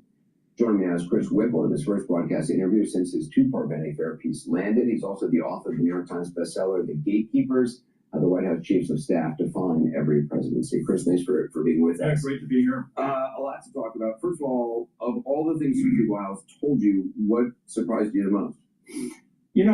Anderson, this was one of those cases as a reporter in your career when lightning strikes. And it was astonishing to me the extent to which she was unguarded and freewheeling on the record all the time. I've covered, as you know, I wrote a book about the Biden White House where everybody was on deep background requiring quote approval. Quite the opposite in this case. And Susie Wiles in 11 interviews over 11 months. That's how many there were, 11 interviews over 11 months. 11 in-depth interviews in which she was on the record Everything in the article was on the record. Were you recording every interview? I recorded every interview. Even ones that were on the phone, there was one where she was doing laundry, apparently. Yep, everything is on tape. Did she know this was for Vanity Fair? Did she think this was for a long-term book that you were doing? She knew I was working on a book at the outset. When I told her that Vanity Fair had agreed to do a piece, to publish a piece, she was all in and enthusiastic about it. Why? Because she is so legendarily averse to being out front. That's why I say that this was lightning striking. It's amazing to me. First of all, I think that she is the most fascinating person in American politics, not only because she ran a brilliant campaign and brought Trump back from the dead to win the 2024 election. She's the first female White House chief of staff. But in addition, she's kind of the Greta Garbo of White House chiefs. She's never on camera, rarely on camera, hardly ever gives interviews, and yet she did. I think it's because, all I can tell you is what she told me. She felt the Trump 1.0 had been unfairly covered, that Trump was vilified. During the first administration. During the first administration. She wanted a fair hearing, and I think she thought she would get one. And one of the things the White House is saying, things were taken out of context, wildly out of context was the quote of Levitt. Are things that I'm taken out of context? Because some of the quotes they're tight. I mean, they're just, it's like everything was scrupulously in context. And I got to tell you, the giveaway when you're a journalist and you hear the target, the subject talking about things like context and omissions, you know you're on the right track because there isn't a single fact or a single assertion that they've challenged in the piece. It really reminds me of the Watergate days when Ben Bradley talked about non-denial denials. Right. This is the ultimate non-denial. They're not really attacking. Well, I absolutely never said that. Although Susie Wiles did at one point say that she denied saying that Elon Musk is an avowed ketamine user. You then apparently, according to the reporting, you played a tape for the New York Times, which confirmed that quote. It's on tape, as is every assertion that Susie made. And as you know, I interviewed the Inner Circle as well. I talked to J.D. Vance, I talked to Marco Rubio, Stephen Miller, and others. All of it taped, all of it on the record. And the giveaway is that they haven't been able to challenge a single fact. Are you surprised that the president is not, apparently, it seems, but at least publicly, not angry with Wiles? Well, here's the other thing. As you say, it's not very often that you get an endorsement of your quotation from the president. The alcoholic personality. Yeah, he evidently wears that as a badge of honor. His brother, I've done interviews with him long ago. He talked about his brother Fred, who was alcoholic. So yeah, but here's the fascinating thing, and that is not only is there this amazing 11-month journey that I document of Susie Wiles through this whole period, but it really goes all the way back to her childhood and her famous father, Pat Summerall, who was an alcoholic. She organized interventions with her mother to get treatment for him. He was sober for 21 years, but she learned how to deal with difficult men. It is a fascinating data point that, I mean, I certainly didn't know about her, that, adult children of people who grew up with alcoholics are I mean, she's in sort of the perfect job. I mean, it sort of makes sense. Absolutely. that what she learned as a little girl and throughout her life dealing with that. And Trump is owning it. Trump is wearing it, in effect, as a kind of badge of honor. He's saying what she meant when she said that he has an alcoholic's personality. It's not that he's a drinker. We know that he's not. But that he has this grandiose personality. He believes that there is nothing, as she put it, nothing that he doesn't think he can do. Well, she is saying, Susie Wiles pushed back on the story on social media, saying, quote, significant context was disregarded. As I said, Carolyn Levitt said it was bias of omission. There's not huge chunks of Susie Wiles on the record saying stuff. It's tight quotes. Is there a world in which you would release the audio? Well, we're not going to release the audio. I mean, Vanity Fair has decided that no, they're not going to release the audio, at least not now. The context, again, is... why? Because it's all about the context. This is the problem with mainstream media interviewing people. If they're typing up an article, of course, they have space constraints. Or when they're doing a video, you know, they have time constraints, right? But through editing, the public perception can change if you edit differently.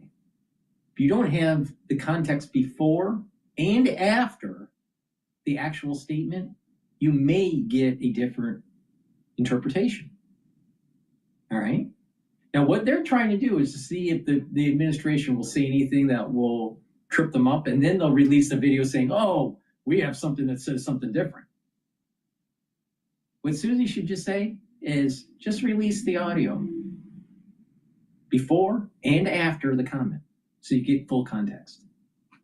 See, too many people just take a look at a particular sentence that someone says, not understanding what the context was. Sometimes some people speak in antitheticals, all right? What I mean by that is that they may be believing the absolute opposite of what they're saying, and they're creating an argument on why their perspective is correct by explaining the other side of the argument, all right? And so there's a dialectic. I don't know what she was doing, you know? But Vanity Fair is playing, I gotcha. Did they do fact checks? Yeah. Did she say it? Okay. But what was the real context? Very important. Some people talk in a dialectic format. But the stupid people out there that have goldfish memories and are stuck their face on TikTok all the time, they don't understand the dialectic. They just understand, what did they say? Well, yeah, but what was the context? Someone could say their favorite color is blue, but it really isn't. And you wouldn't know that unless you understood what they said before. They may say, you know, something like, you know, red has been their favorite color since they were born. And then a few sentences later, they say their favorite color is blue. And then another sentence, not really. But they cut off the not really. So if you just hear their favorite color is blue, but you don't have the not really part of the sentence after, you would assume that their favorite color is blue. See, context is super important. Great works of literature have a more complex argument. They don't just state a fact. They have a complex argument. And if you don't understand the whole arc of the argument, you are just snapshotting and you don't really get a full picture. If you just saw just a couple slides or a couple scenes of a movie, do you really think you understand the movie? Absolutely not. Absolutely not. There's the character development and the scene, you know, the scenes and the story arc. You don't get that if it's just snapshot, just a few clips or a few seconds of the movie. So context is super important. Now, the people out there that are, you know, demonizing certain types of literature, again, they fall in the same trap. They take one sentence and don't fully understand the full context of the argument. If anyone says, this is what this person said, or this is what this book says, and it's just stating a sentence and not telling you what preceded and what came after, and in what chapter, and what was the main theme of the chapter, you don't know if they were talking in a dialectic format. The goldfish stupid people will buy into Vanity Fair. Is just the most obvious example of a non-denial denial. Everything is absolutely in context. And as you know, there are long exchanges in the piece where we have at it back and forth. We debated all kinds of things, including the legality of strikes on the boats in the Caribbean. And you know, I think that there's certainly, you know, I think that 9,500 words. How many hours does it take you? You know, it's at least 11 hours. I'd say each interview was about an hour in length. Yeah. And is there more to come? I mean, there's two parts. Is there a third part in there? No, there's not a third part. Okay. Chris Whipple, I appreciate your time today. Great. Thank you.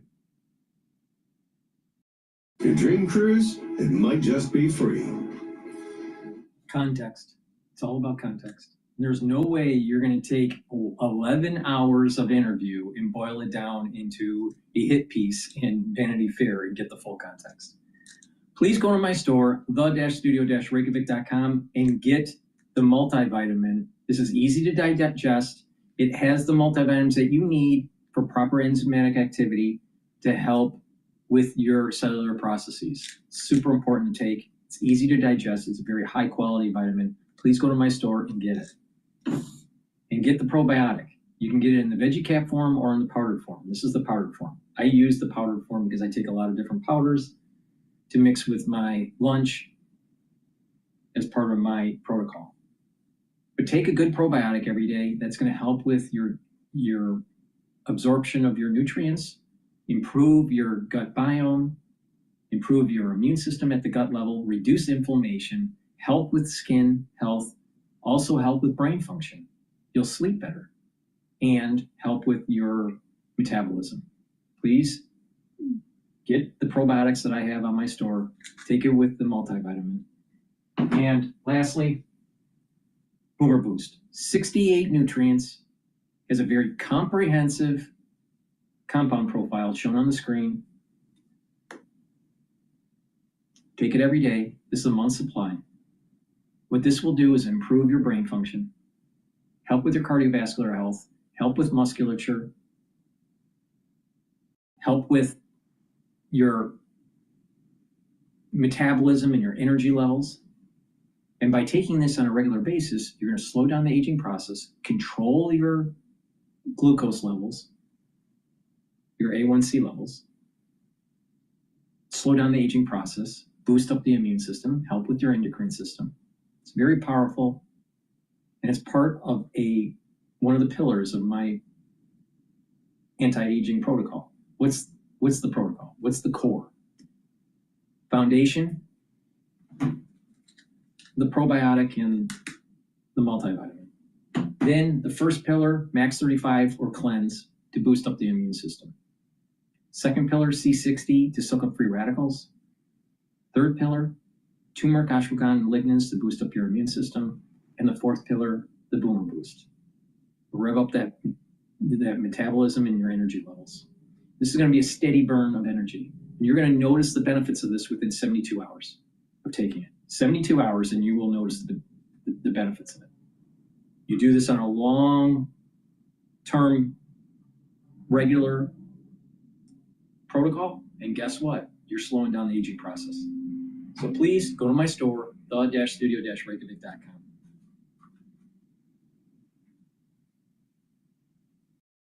Alrighty. Let's see here.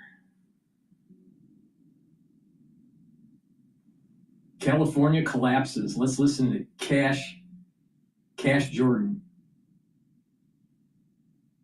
Whether you're a professional welder or simply take pride in consistent and precision welds, Harbor Freight offers high-quality welders, tools, PPE, and accessories to meet your every. Now at 6:41, neighborhoods are on alert this morning. It comes after a new series of home burglaries and break-ins hit the San Fernando Valley. But are they connected? Are they connected? Are they connected? Of course! These break-ins are all connected. They're all happening in America's largest sanctuary state that doesn't lock up hardened thugs. While its no consequences justice system just encourages budding crooks to start small, looting places like 7-Eleven until they decide to graduate and then prey upon the homes of the law-abiding.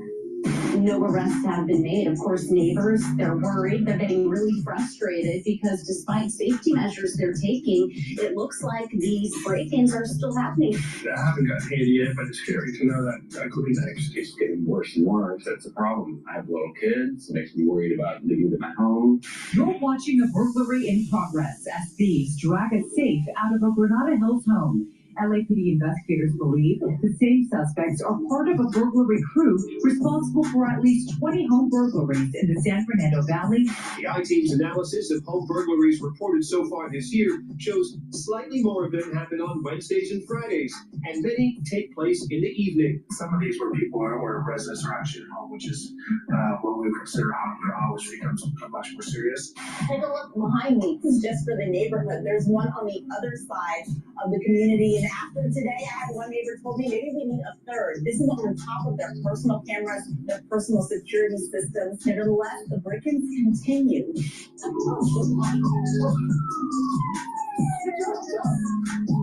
So criminals have figured out that they can make more money robbing homes than robbing a bank. But nobody's talking about how this is even more of a problem in California, which is a great place for criminals all across the country to come hide. And it's also a place that creates its own criminals from the ground up when a disaster. And this starts out with laws that place zero consequence on those who commit crimes at the bottom of the looter's pyramid. Stealing chips and candy from a 7-Eleven, which when done in mass, can ruin the life of a small family-run business while encouraging every culprit to pursue a life of crime. And you know something? Some of these crooks that are out there robbing candy stores, some of them are going to decide that they want to go bigger and better, and that is a problem because it means they'll start targeting stores selling physical products, which they can resell with the help of the internet, sneakers, clothing, and then at the top of the list comes the jewelry stores where robbers make off with millions in mere seconds, driving away in getaway cars that are also stolen. But that brings us to the real reason home robberies here are now trending in the wrong direction. In the driveway, there's a potential getaway car, and in the home, there are potentially tens of thousands of dollars worth of valuables. And unguarded homes are a one-stop shop for these criminals. And they're completely defenseless against roving gangs who drive around in broad daylight looking for their next target. But things get even worse because California is a sanctuary state. And on top of their no consequences justice system, anyone in America illegally who's already a criminal can come here and get protection and in some cases benefits while hiding from the federal government. And what's very sad is as you're about to see, criminals in California learn at a very young age that they're in the perfect place. Yo, stop. Yo. Oh, stop. Oh my gosh. No, stop. Stop. Yo, stop. Yo, guys. Yo, no. Yo, bro. No, don't go. Bro, what are you doing, bro? It's not worth it. Get out. It's worth it because they don't got my face on me. It's worth it since they don't have my face on camera. If somebody learns that at a 7-Eleven, what's to stop them from replicating the exact same thing during a home invasion? The disguise is absolutely the same. The tactics are exactly the same. Get in, get out with what you want, run away. And if the police aren't around when the robbery starts, these criminals think they won't be around afterwards. Now, luckily, that's not always the case. But now we've reached a point where there is just so much crime going on here that the only people suffering for it are the law-abiding. And California needs the law-abiding if it doesn't want to collapse. Lee says they've had minor theft before, but nothing like this. Adding to his frustration, he says the LAPD couldn't help. They said there was nothing they can do about it. They said it's considered shoplifting, and shoplifting isn't something they can really go after. Salif says given their tactics, he's sure the thieves have struck before. So when a 7-Eleven gets robbed, the criminals, they've all done what progressives and socialists love to tell us, oh, it's just shoplifting, boys will be boys, just a few chips, no big deal, they've got insurance. This is destroying people's lives. This is forcing people out of their homes. This is taking hardworking Americans who are doing things the right way, hardworking legal residents, legal immigrants, and telling them, you know what, criminals, they have open season on you, whatever they want to do is fine, and if you have to upgrade your life to subsidize these criminals. Nobody here cares. But don't worry, the police here have an organized system for catching criminals. The only problem is they're not catching the criminals that are causing California to implode in real time. So y'all gotta check this out. On Ventura Boulevard in Woodland Hills, the cops are hiding in park. Dearly beloved, we're gathered here today to celebrate. How much should I save for my kids' tuition? You don't have any kids. Not yet.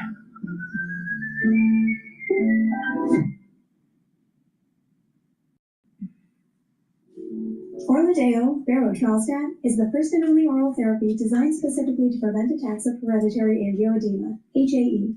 The cops are hiding in parking lots and hiring people to walk across the street, and whoever passes them, like this guy in blue, whoever passes them gets a ticket, just like this guy in white.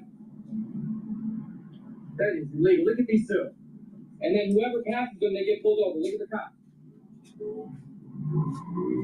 Okay, I don't know if those jaywalkers were hired, but what I do know is that it's very hard to blame these sanctuary police for going out there in some sort of money-generating entrapment operation. California's broke. They need as much money as they can to fund all their sanctuary policies and all their decriminalization initiatives. And if they want to send the police out there to get money out of the law-abiding, well, I guess in a way you've got the state doing the exact same thing as the crooks. They're targeting the law-abiding too. Now, of course, you should obey the rules of the road. But speaking of which, do you owe back taxes or haven't filed in years? Now is the time to resolve your tax matters. And with the national conversation around abolishing the IRS, this discovery call with Tax Network USA. You can also follow the link right here, which will also be in the video description. Don't let the IRS be the first to act. And of course, neighbors, they tell me, I just spoke with them just a few moments ago, that they're worried, they're getting really frustrated Sure they because despite safety measures they're taking,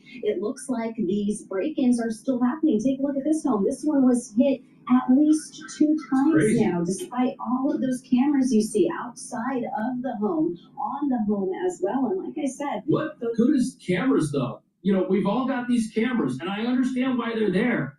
But if there's no police force that is able to respond to this information and actually make arrests, and there's no justice system out there that's willing to catch these criminals and put them in jail, why are people spending money on this stuff? Literally, all this does is tell the homeowner people dressed like the same thugs who robbed 7-Eleven showed up at their home one day, or at their place of business, or waited for them in a parking lot. And it reveals that the culture of criminality in this sanctuary is everywhere, because cameras are everywhere, recording it all. But since the attitude of the justice system is that the full weight of law enforcement is reserved for only the worst possible crimes, the people in these homes, they feel like they've been totally abandoned. I've been living here for about 15 years, and the fact that it's getting worse and worse, that's a problem. I have little kids. It makes me worried about criminals coming in. It makes me worried about my wife being home with them alone. You know, we spoke with that neighbor right outside this home on Ostrom Avenue, which was hit around 8:30 last night. Police say 3 people broke in through a back door, then rushed off in a getaway car. No description of the car or people or what they took has been shared.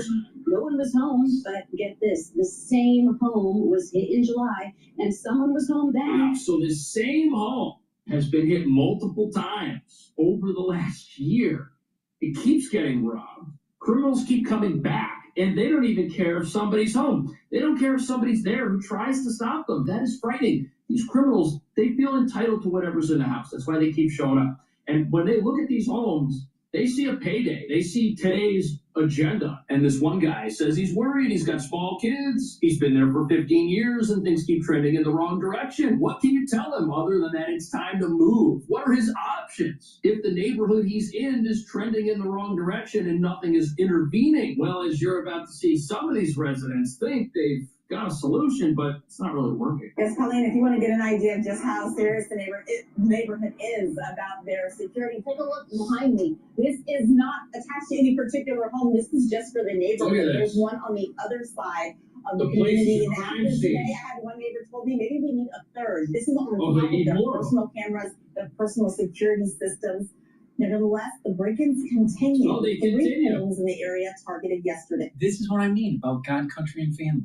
If you don't have God, country, and family, you have a society that's devolving. This is a classic example. If you don't have some sort of ethics, some sort of moral fiber, then you don't have a productive society. And people think that it's okay to steal. People think it's okay to kill. And this is a nice neighborhood. I mean, this is upper middle class neighborhood. This isn't like downtown Detroit or the Bronx. Shit, man. I'll tell you. You can't trust these people anymore. One of the homes may look familiar to you. Take a look at this video. So it's the same neighborhood where these homes get broken into. They've got police-style security cameras out in the street, probably to catch the license plates of the people driving the cars. But if the cars, too, are stolen and the criminals are totally masked up, all of this surveillance is useless. They're going to have to go out and hire their own police force. This is the reason why it's so important that you need to bone up with the muscles and you need to be able to have some skills in defense. And when you encounter these people, you attack them. You take them down. You hold them. You get the authorities involved. Don't let them escape. They take advantage of people because people are hiding. People are afraid. Well, no. You run into the fire. You don't run away. You engage. And it'll stop. But you're going to have a group of citizens within your community that are willing to fight back. And unfortunately, too many people are self-centered and that want to hide underneath their bed. That's the problem. I think a camera is going to help them. Don't be stupid. The only thing that's going to help you is to beat the shit out of them with a baseball bat. Be in their neighborhood 24/7. They're going to have to hire their own security because for some reason, even with all the taxes, even with all the fees getting sucked out of these people, there aren't police there 24/7 to keep their property safe. It's like this state doesn't want to do the one thing that will protect its own law-abiding residents. No, they're getting plundered at both ends of the spectrum. They got criminals breaking in. Their neighborhoods are fortified with cameras. Doesn't seem to matter. And then at the other end, they're paying crazy amounts of money to their own local government just for the right to exist in this state. And nothing's being done to protect them because the criminals keep coming back for some reason. A woman who was home at the time told me the burglar ran away after that day in Tarzana. Someone tried to break into a home on Topeka Drive through a back window. Okay. A woman who was home at the time told me the burglar ran away after she called Oh, out. wow. A neighbor on their cul-de-sac says it's unsettling to see the break-ins get closer and closer to his address. I'm sure it is. I haven't gotten hit yet, but it's scary to know that could be next. I mean, that was the gentleman in front of me. He has a gentleman across from me, so who's to say I'm not next? It's terrible. Yeah. And, these But instead of saying, oh, I might be next. Oh, the neighbor, was hit. You got to band together. My uncle, who passed away a long time ago, all right, at age 46 from a heart attack, all right, had a business. He had a hardware store in Detroit. And he would get robbed. But what they did was they chased the people down the street with a baseball bat. Now, yeah, that was in the 70s, early 80s. So things were a little different. But that's how you do it. You don't let them get away. You beat the shit out of them.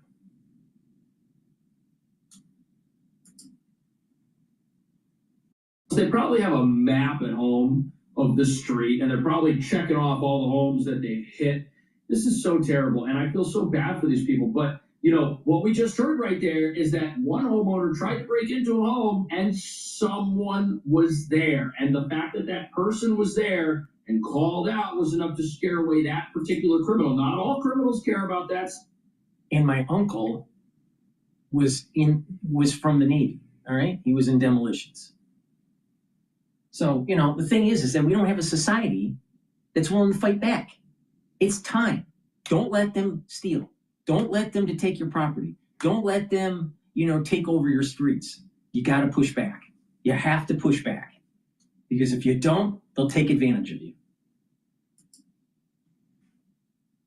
Don't care if you're home, but in some cases, an actual person is the only deterrent that seems to be working here. Now, wouldn't it be so much better if that deterrent was a police officer who was there to enforce the law? Of course it would be. But if you don't want to fund your police, if you hate your police, if you tell your populace that, hey, the police are out to get you and policing is wrong, this is what you end up with. You've got the criminals. They become the armed authority presence in your neighborhood. And that's bad news for just about everybody. Howard, please. For the last 12 months, future-proof your home and garden with AARP today. Harvest the rewards for years to come. For the last 12 months, residents in San Francisco's South of Market neighborhood have had a direct line to a team of private security guards. Oh, we do heavy patrols here. Good idea. Every hour. They cover 109 blocks every of hour. this neighborhood. We got to do our job. 24/7. If there's anybody that's on the sidewalk blocking doorways, blocking garageways, or just mainly blocking the sidewalk where people can't pass through, we basically walk up to them, we address it, we ask them if they could relocate. Okay, so this is happening in San Francisco. These private security guards, they're not dealing with armed home invaders, but the same sort of thing would work in a neighborhood. If you had a presence like you do at a shopping mall or at a place like Home Depot that gets robbed all the time, you see the car outside with flashing lights, you see some people with vests who are prepared to call the police and record you. That alone might be enough to tell criminals, hey, maybe you should pick a different neighborhood, because if you look at this neighborhood over here, there's flashing lights, there's security guards, there's people that are looking out, there's going to be resistance. We should go to another part of town to commit this horrible act that we want to go and commit. Of course, residents shouldn't have to pay for their own police force. They're already paying for one, and it's not the police's fault. They get sent out there on money-generating missions instead of stopping the actual criminals. If you were to give people 3 things they can do today after they watch this broadcast, what would you tell them right away? Well, I would tell them for sure to get proper lighting. Yeah. With motion and some form of device that gives them notification, early notification. If you can get some iron work done or foliage work, I think it's important. The key to target hardening is to have early detection. Early detection will allow the residents to know there's a problem. But here's the problem. Is that then you're turning in your home into a fortress, and it's not, and it's just a surveillance system, and it changes the whole landscape. It changes the ethos of the design of the home and all that. It's just, do you want to live like that, or is it better off that you get to the root cause? You don't get to the root cause by just adding lights to your home and a security camera and a notification system. No, what you do is that you push back and you get to the root cause and you neutralize them. You do that enough times, they'll stop doing it. You think that a lights and a notification system is going to stop them? No, of course not. Of course not. You got to fight fire with fire. If they're gonna use force against you, you got to use force against them. He's wrong. He's wrong. Or it becomes a problem there. Depending on the level of security and how much you need to. You're probably looking at 500,000. You can go anywhere. Wow, $100,000 for a really good security system. It ends up being an industry. Oh, you're scared of the boogeyman? You got to spin out some ducats, 10,000, 50,000, 100,000, depending on your environment. No, all you got to do is buy a $20 baseball bat.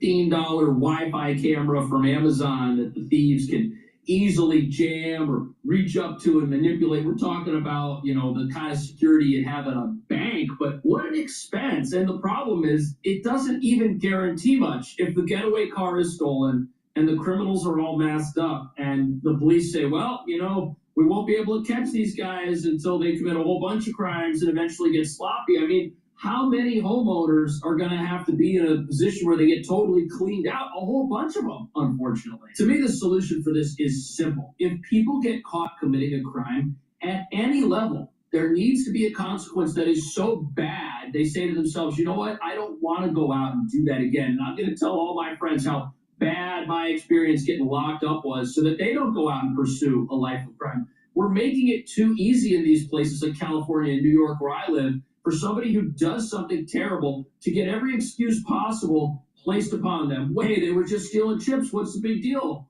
They're just stealing just a bag of Doritos. Who cares about that? It's not about the bag of Doritos. It's about where it leads to. If you let people get away with criminal activity, you're going to have some people that say, you know what, I want to try to go bigger. I want to try to go better. And they're just going to move up the looters pyramid to the very top. The number of residential burglaries are up.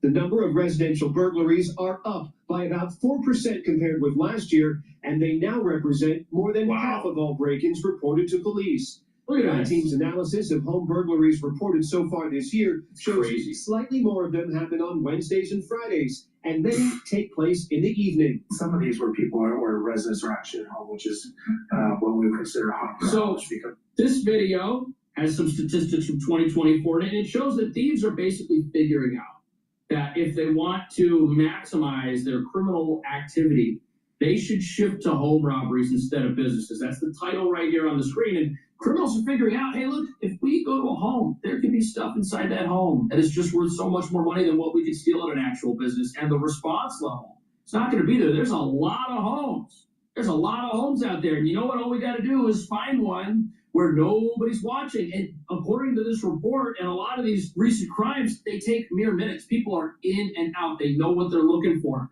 They know where people commonly hide stuff. In one robbery, they even dragged a safe out of the house. They couldn't break into it on the spot. They figured that they would break into it later. I mean, this is really, really bad stuff right here. I wouldn't want to live in a home in any area that can't protect its neighborhood. Because if you do that, what are you paying for? There's people that think, oh, I'm going to buy this home. It's going to appreciate in value. I'm going to secure my future with this thing. No, but every single day, you're under attack. Every single day. Right. So a bunch of people that don't have God, country, and family in their ethos destroy a community. The only way to solve this problem is to push back and kill them.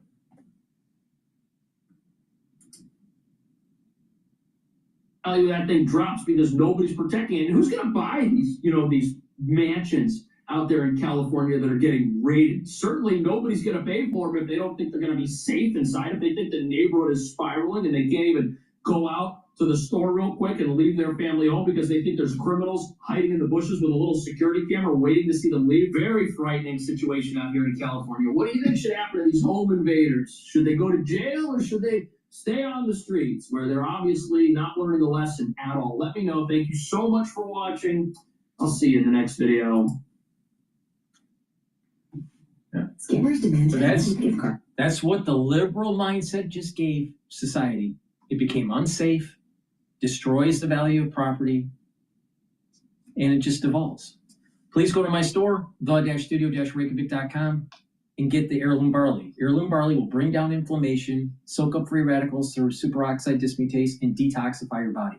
When you do this regularly, you're going to improve your immune system and your endocrine system. By bringing down inflammation, you're going to be able to recover from your workout quicker.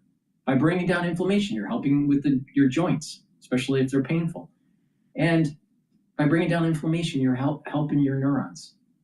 So please, go to my store, get the heirloom barley. This is very high quality. Take it every day. This is a month's supply. And get the C60. You can get C60 in MCT coconut oil, extra virgin olive oil, and avocado oil. You can get it in a 2 ounce, a 4 ounce, or an 8 ounce configuration. It is cheaper per ounce to get the higher ounce configuration. Take a teaspoon a day, preferably on an empty stomach for best absorption. It's going to soak up free radicals, help the health of your mitochondria. You're going to have more energy. So your tissues are going to perform better. You're going to have less stress in your cells and your tissues.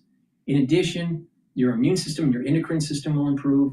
Your brain function and your cardiovascular health. Take it every day. You're going to notice the effects of this within 2 months. Take a teaspoon a day, every day. You do it for 1 year, you will look younger. It's that simple. This stacks really well with resveratrol. Resveratrol in C60 will help with the basal layer to improve your skin. It's 1,000 times stronger than vitamin C.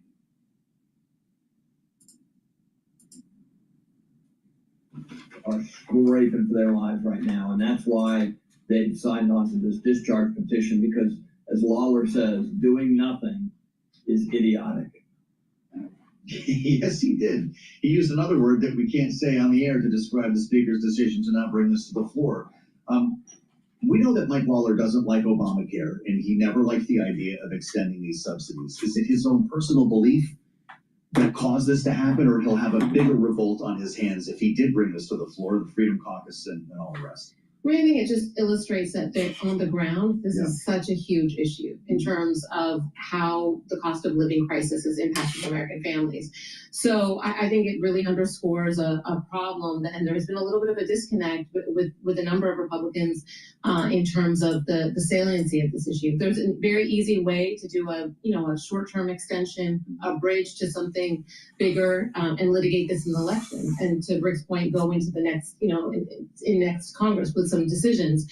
But to go home for Christmas without doing this, I think there's real political liability. Even with this vote, I think there's a serious conversation that at least must be happening to some extent about, well, if they have to vote on it, do they just let this die in January, or do they just put something up for a 1-year extension, a clean extension, to give that bridge to the midterm elections? And bring that to the floor of the Senate, you mean?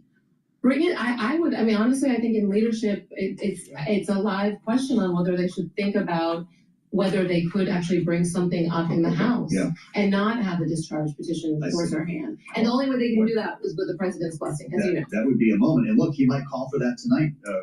Rick, I'm just curious how far you can see beyond the valley here. When you were working for John McCain, he was part of any number of gangs of 8 or 6 or whatever to solve a major crisis here. Now that this has happened, is that the next phase, as opposed to John Thune taking this and throwing it on the floor? There's John McCain right now as we speak. Rick, does this become a conversation where senators and members of the House get together behind the scenes and craft just don't forget that John McCain, there was an award that he didn't like.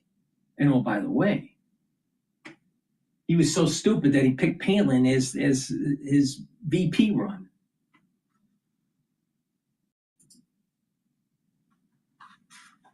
Voted on in both chambers. I would say, and not to oversimplify the situation, but the days of having major personalities with power outside of the leadership in the Democratic and Republican parties in the Senate has waned a lot. There used to be great lions of the Senate who never held leadership, but who could put together deals anytime that would be honored by the leadership, right? And whether it was a Democratic group led by Ted Kennedy or a Republican group led by John McCain, sometimes it's easier for them to do a deal like that than it is the leadership itself, because they're balancing a lot of other interests. It's very hard these days to see that happening.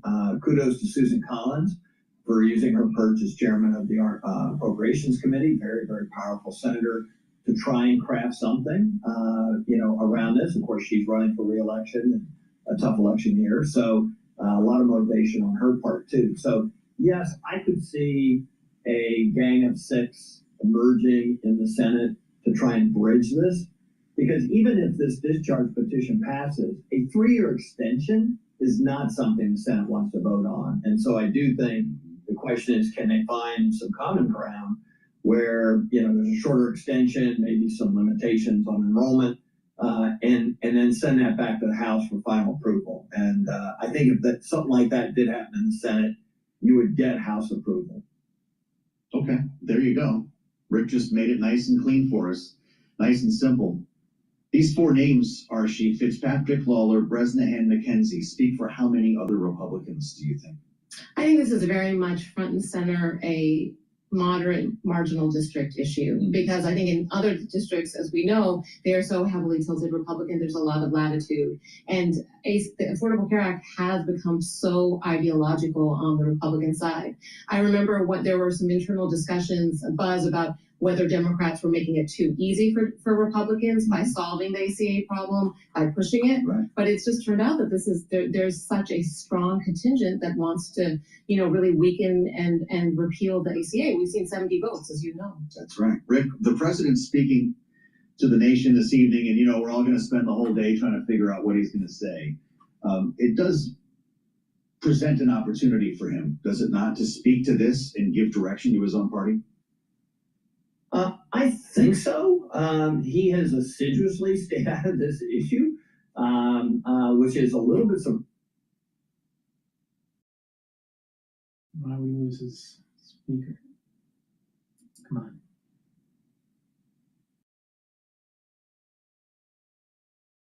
on. Does a move like this maybe warm him up to this idea again? I think possibly, and I think the other piece here is that I think if the notion of a 1 year kind of bridge, a clean 1 year bridge, you then get that's the bipartisan aspect of this. You don't need the hardcore Democrats who want the 3 years. You don't need the hardcore Republicans who want to focus on, repealing and replacing ACA. So you come into this the center to pass policy. So we can do this a couple of ways.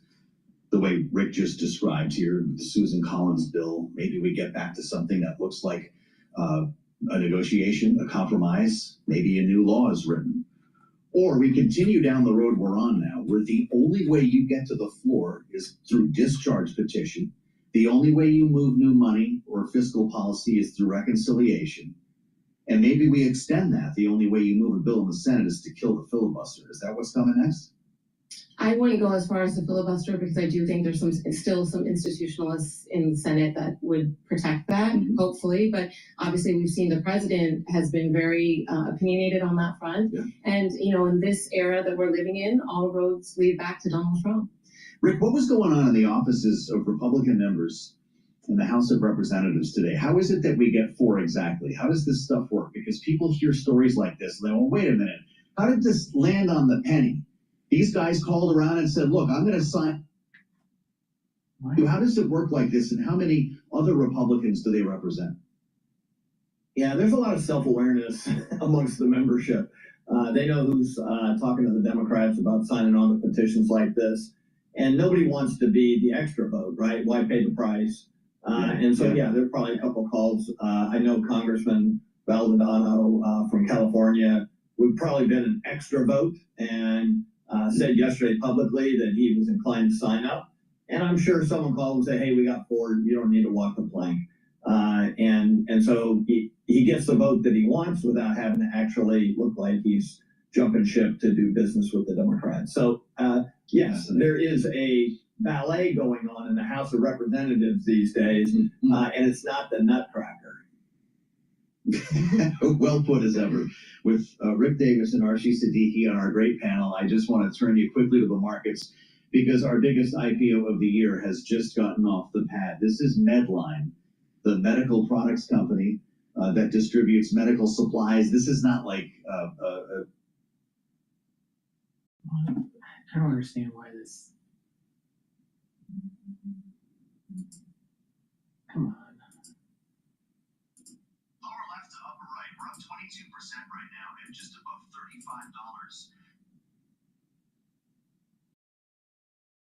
$35. Having been indicated to open 24% higher at a way oversubscribed event here. The IPO price was $29 and it was 10 times oversubscribed based on Bloomberg's initial reporting. So 29 at the IPO, we're above 35 now for Medline, up 21% in real time here, with a market cap, as we see on the screen, of about $46 billion and rising. If you're with us on Bloomberg Radio, we're just going through a couple of charts here for the benefit of our viewers here on YouTube. So there you have it. Not bad. And it was kind of interesting to hear, by the way, that this was the biggest of the year, coming in the wake of CoreWeave and some of the others that we've been talking about. Medline open for business and up sharply here. And producer James, it looks like We've got another one here. Another jailbreak on Capitol Hill. Thanks to our panel, Rick Davis and Archie Siddiqui. We'll have more in our second hour as we welcome our global television audience to the program. I'm Joe Matthew. This is Bloomberg.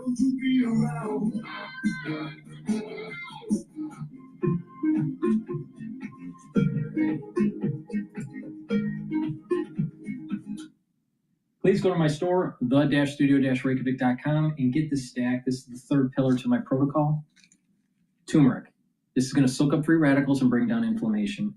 Lignans also brings down inflammation and soaks up free radicals. And ashwagandha root helps to control cortisol levels and blood glucose levels.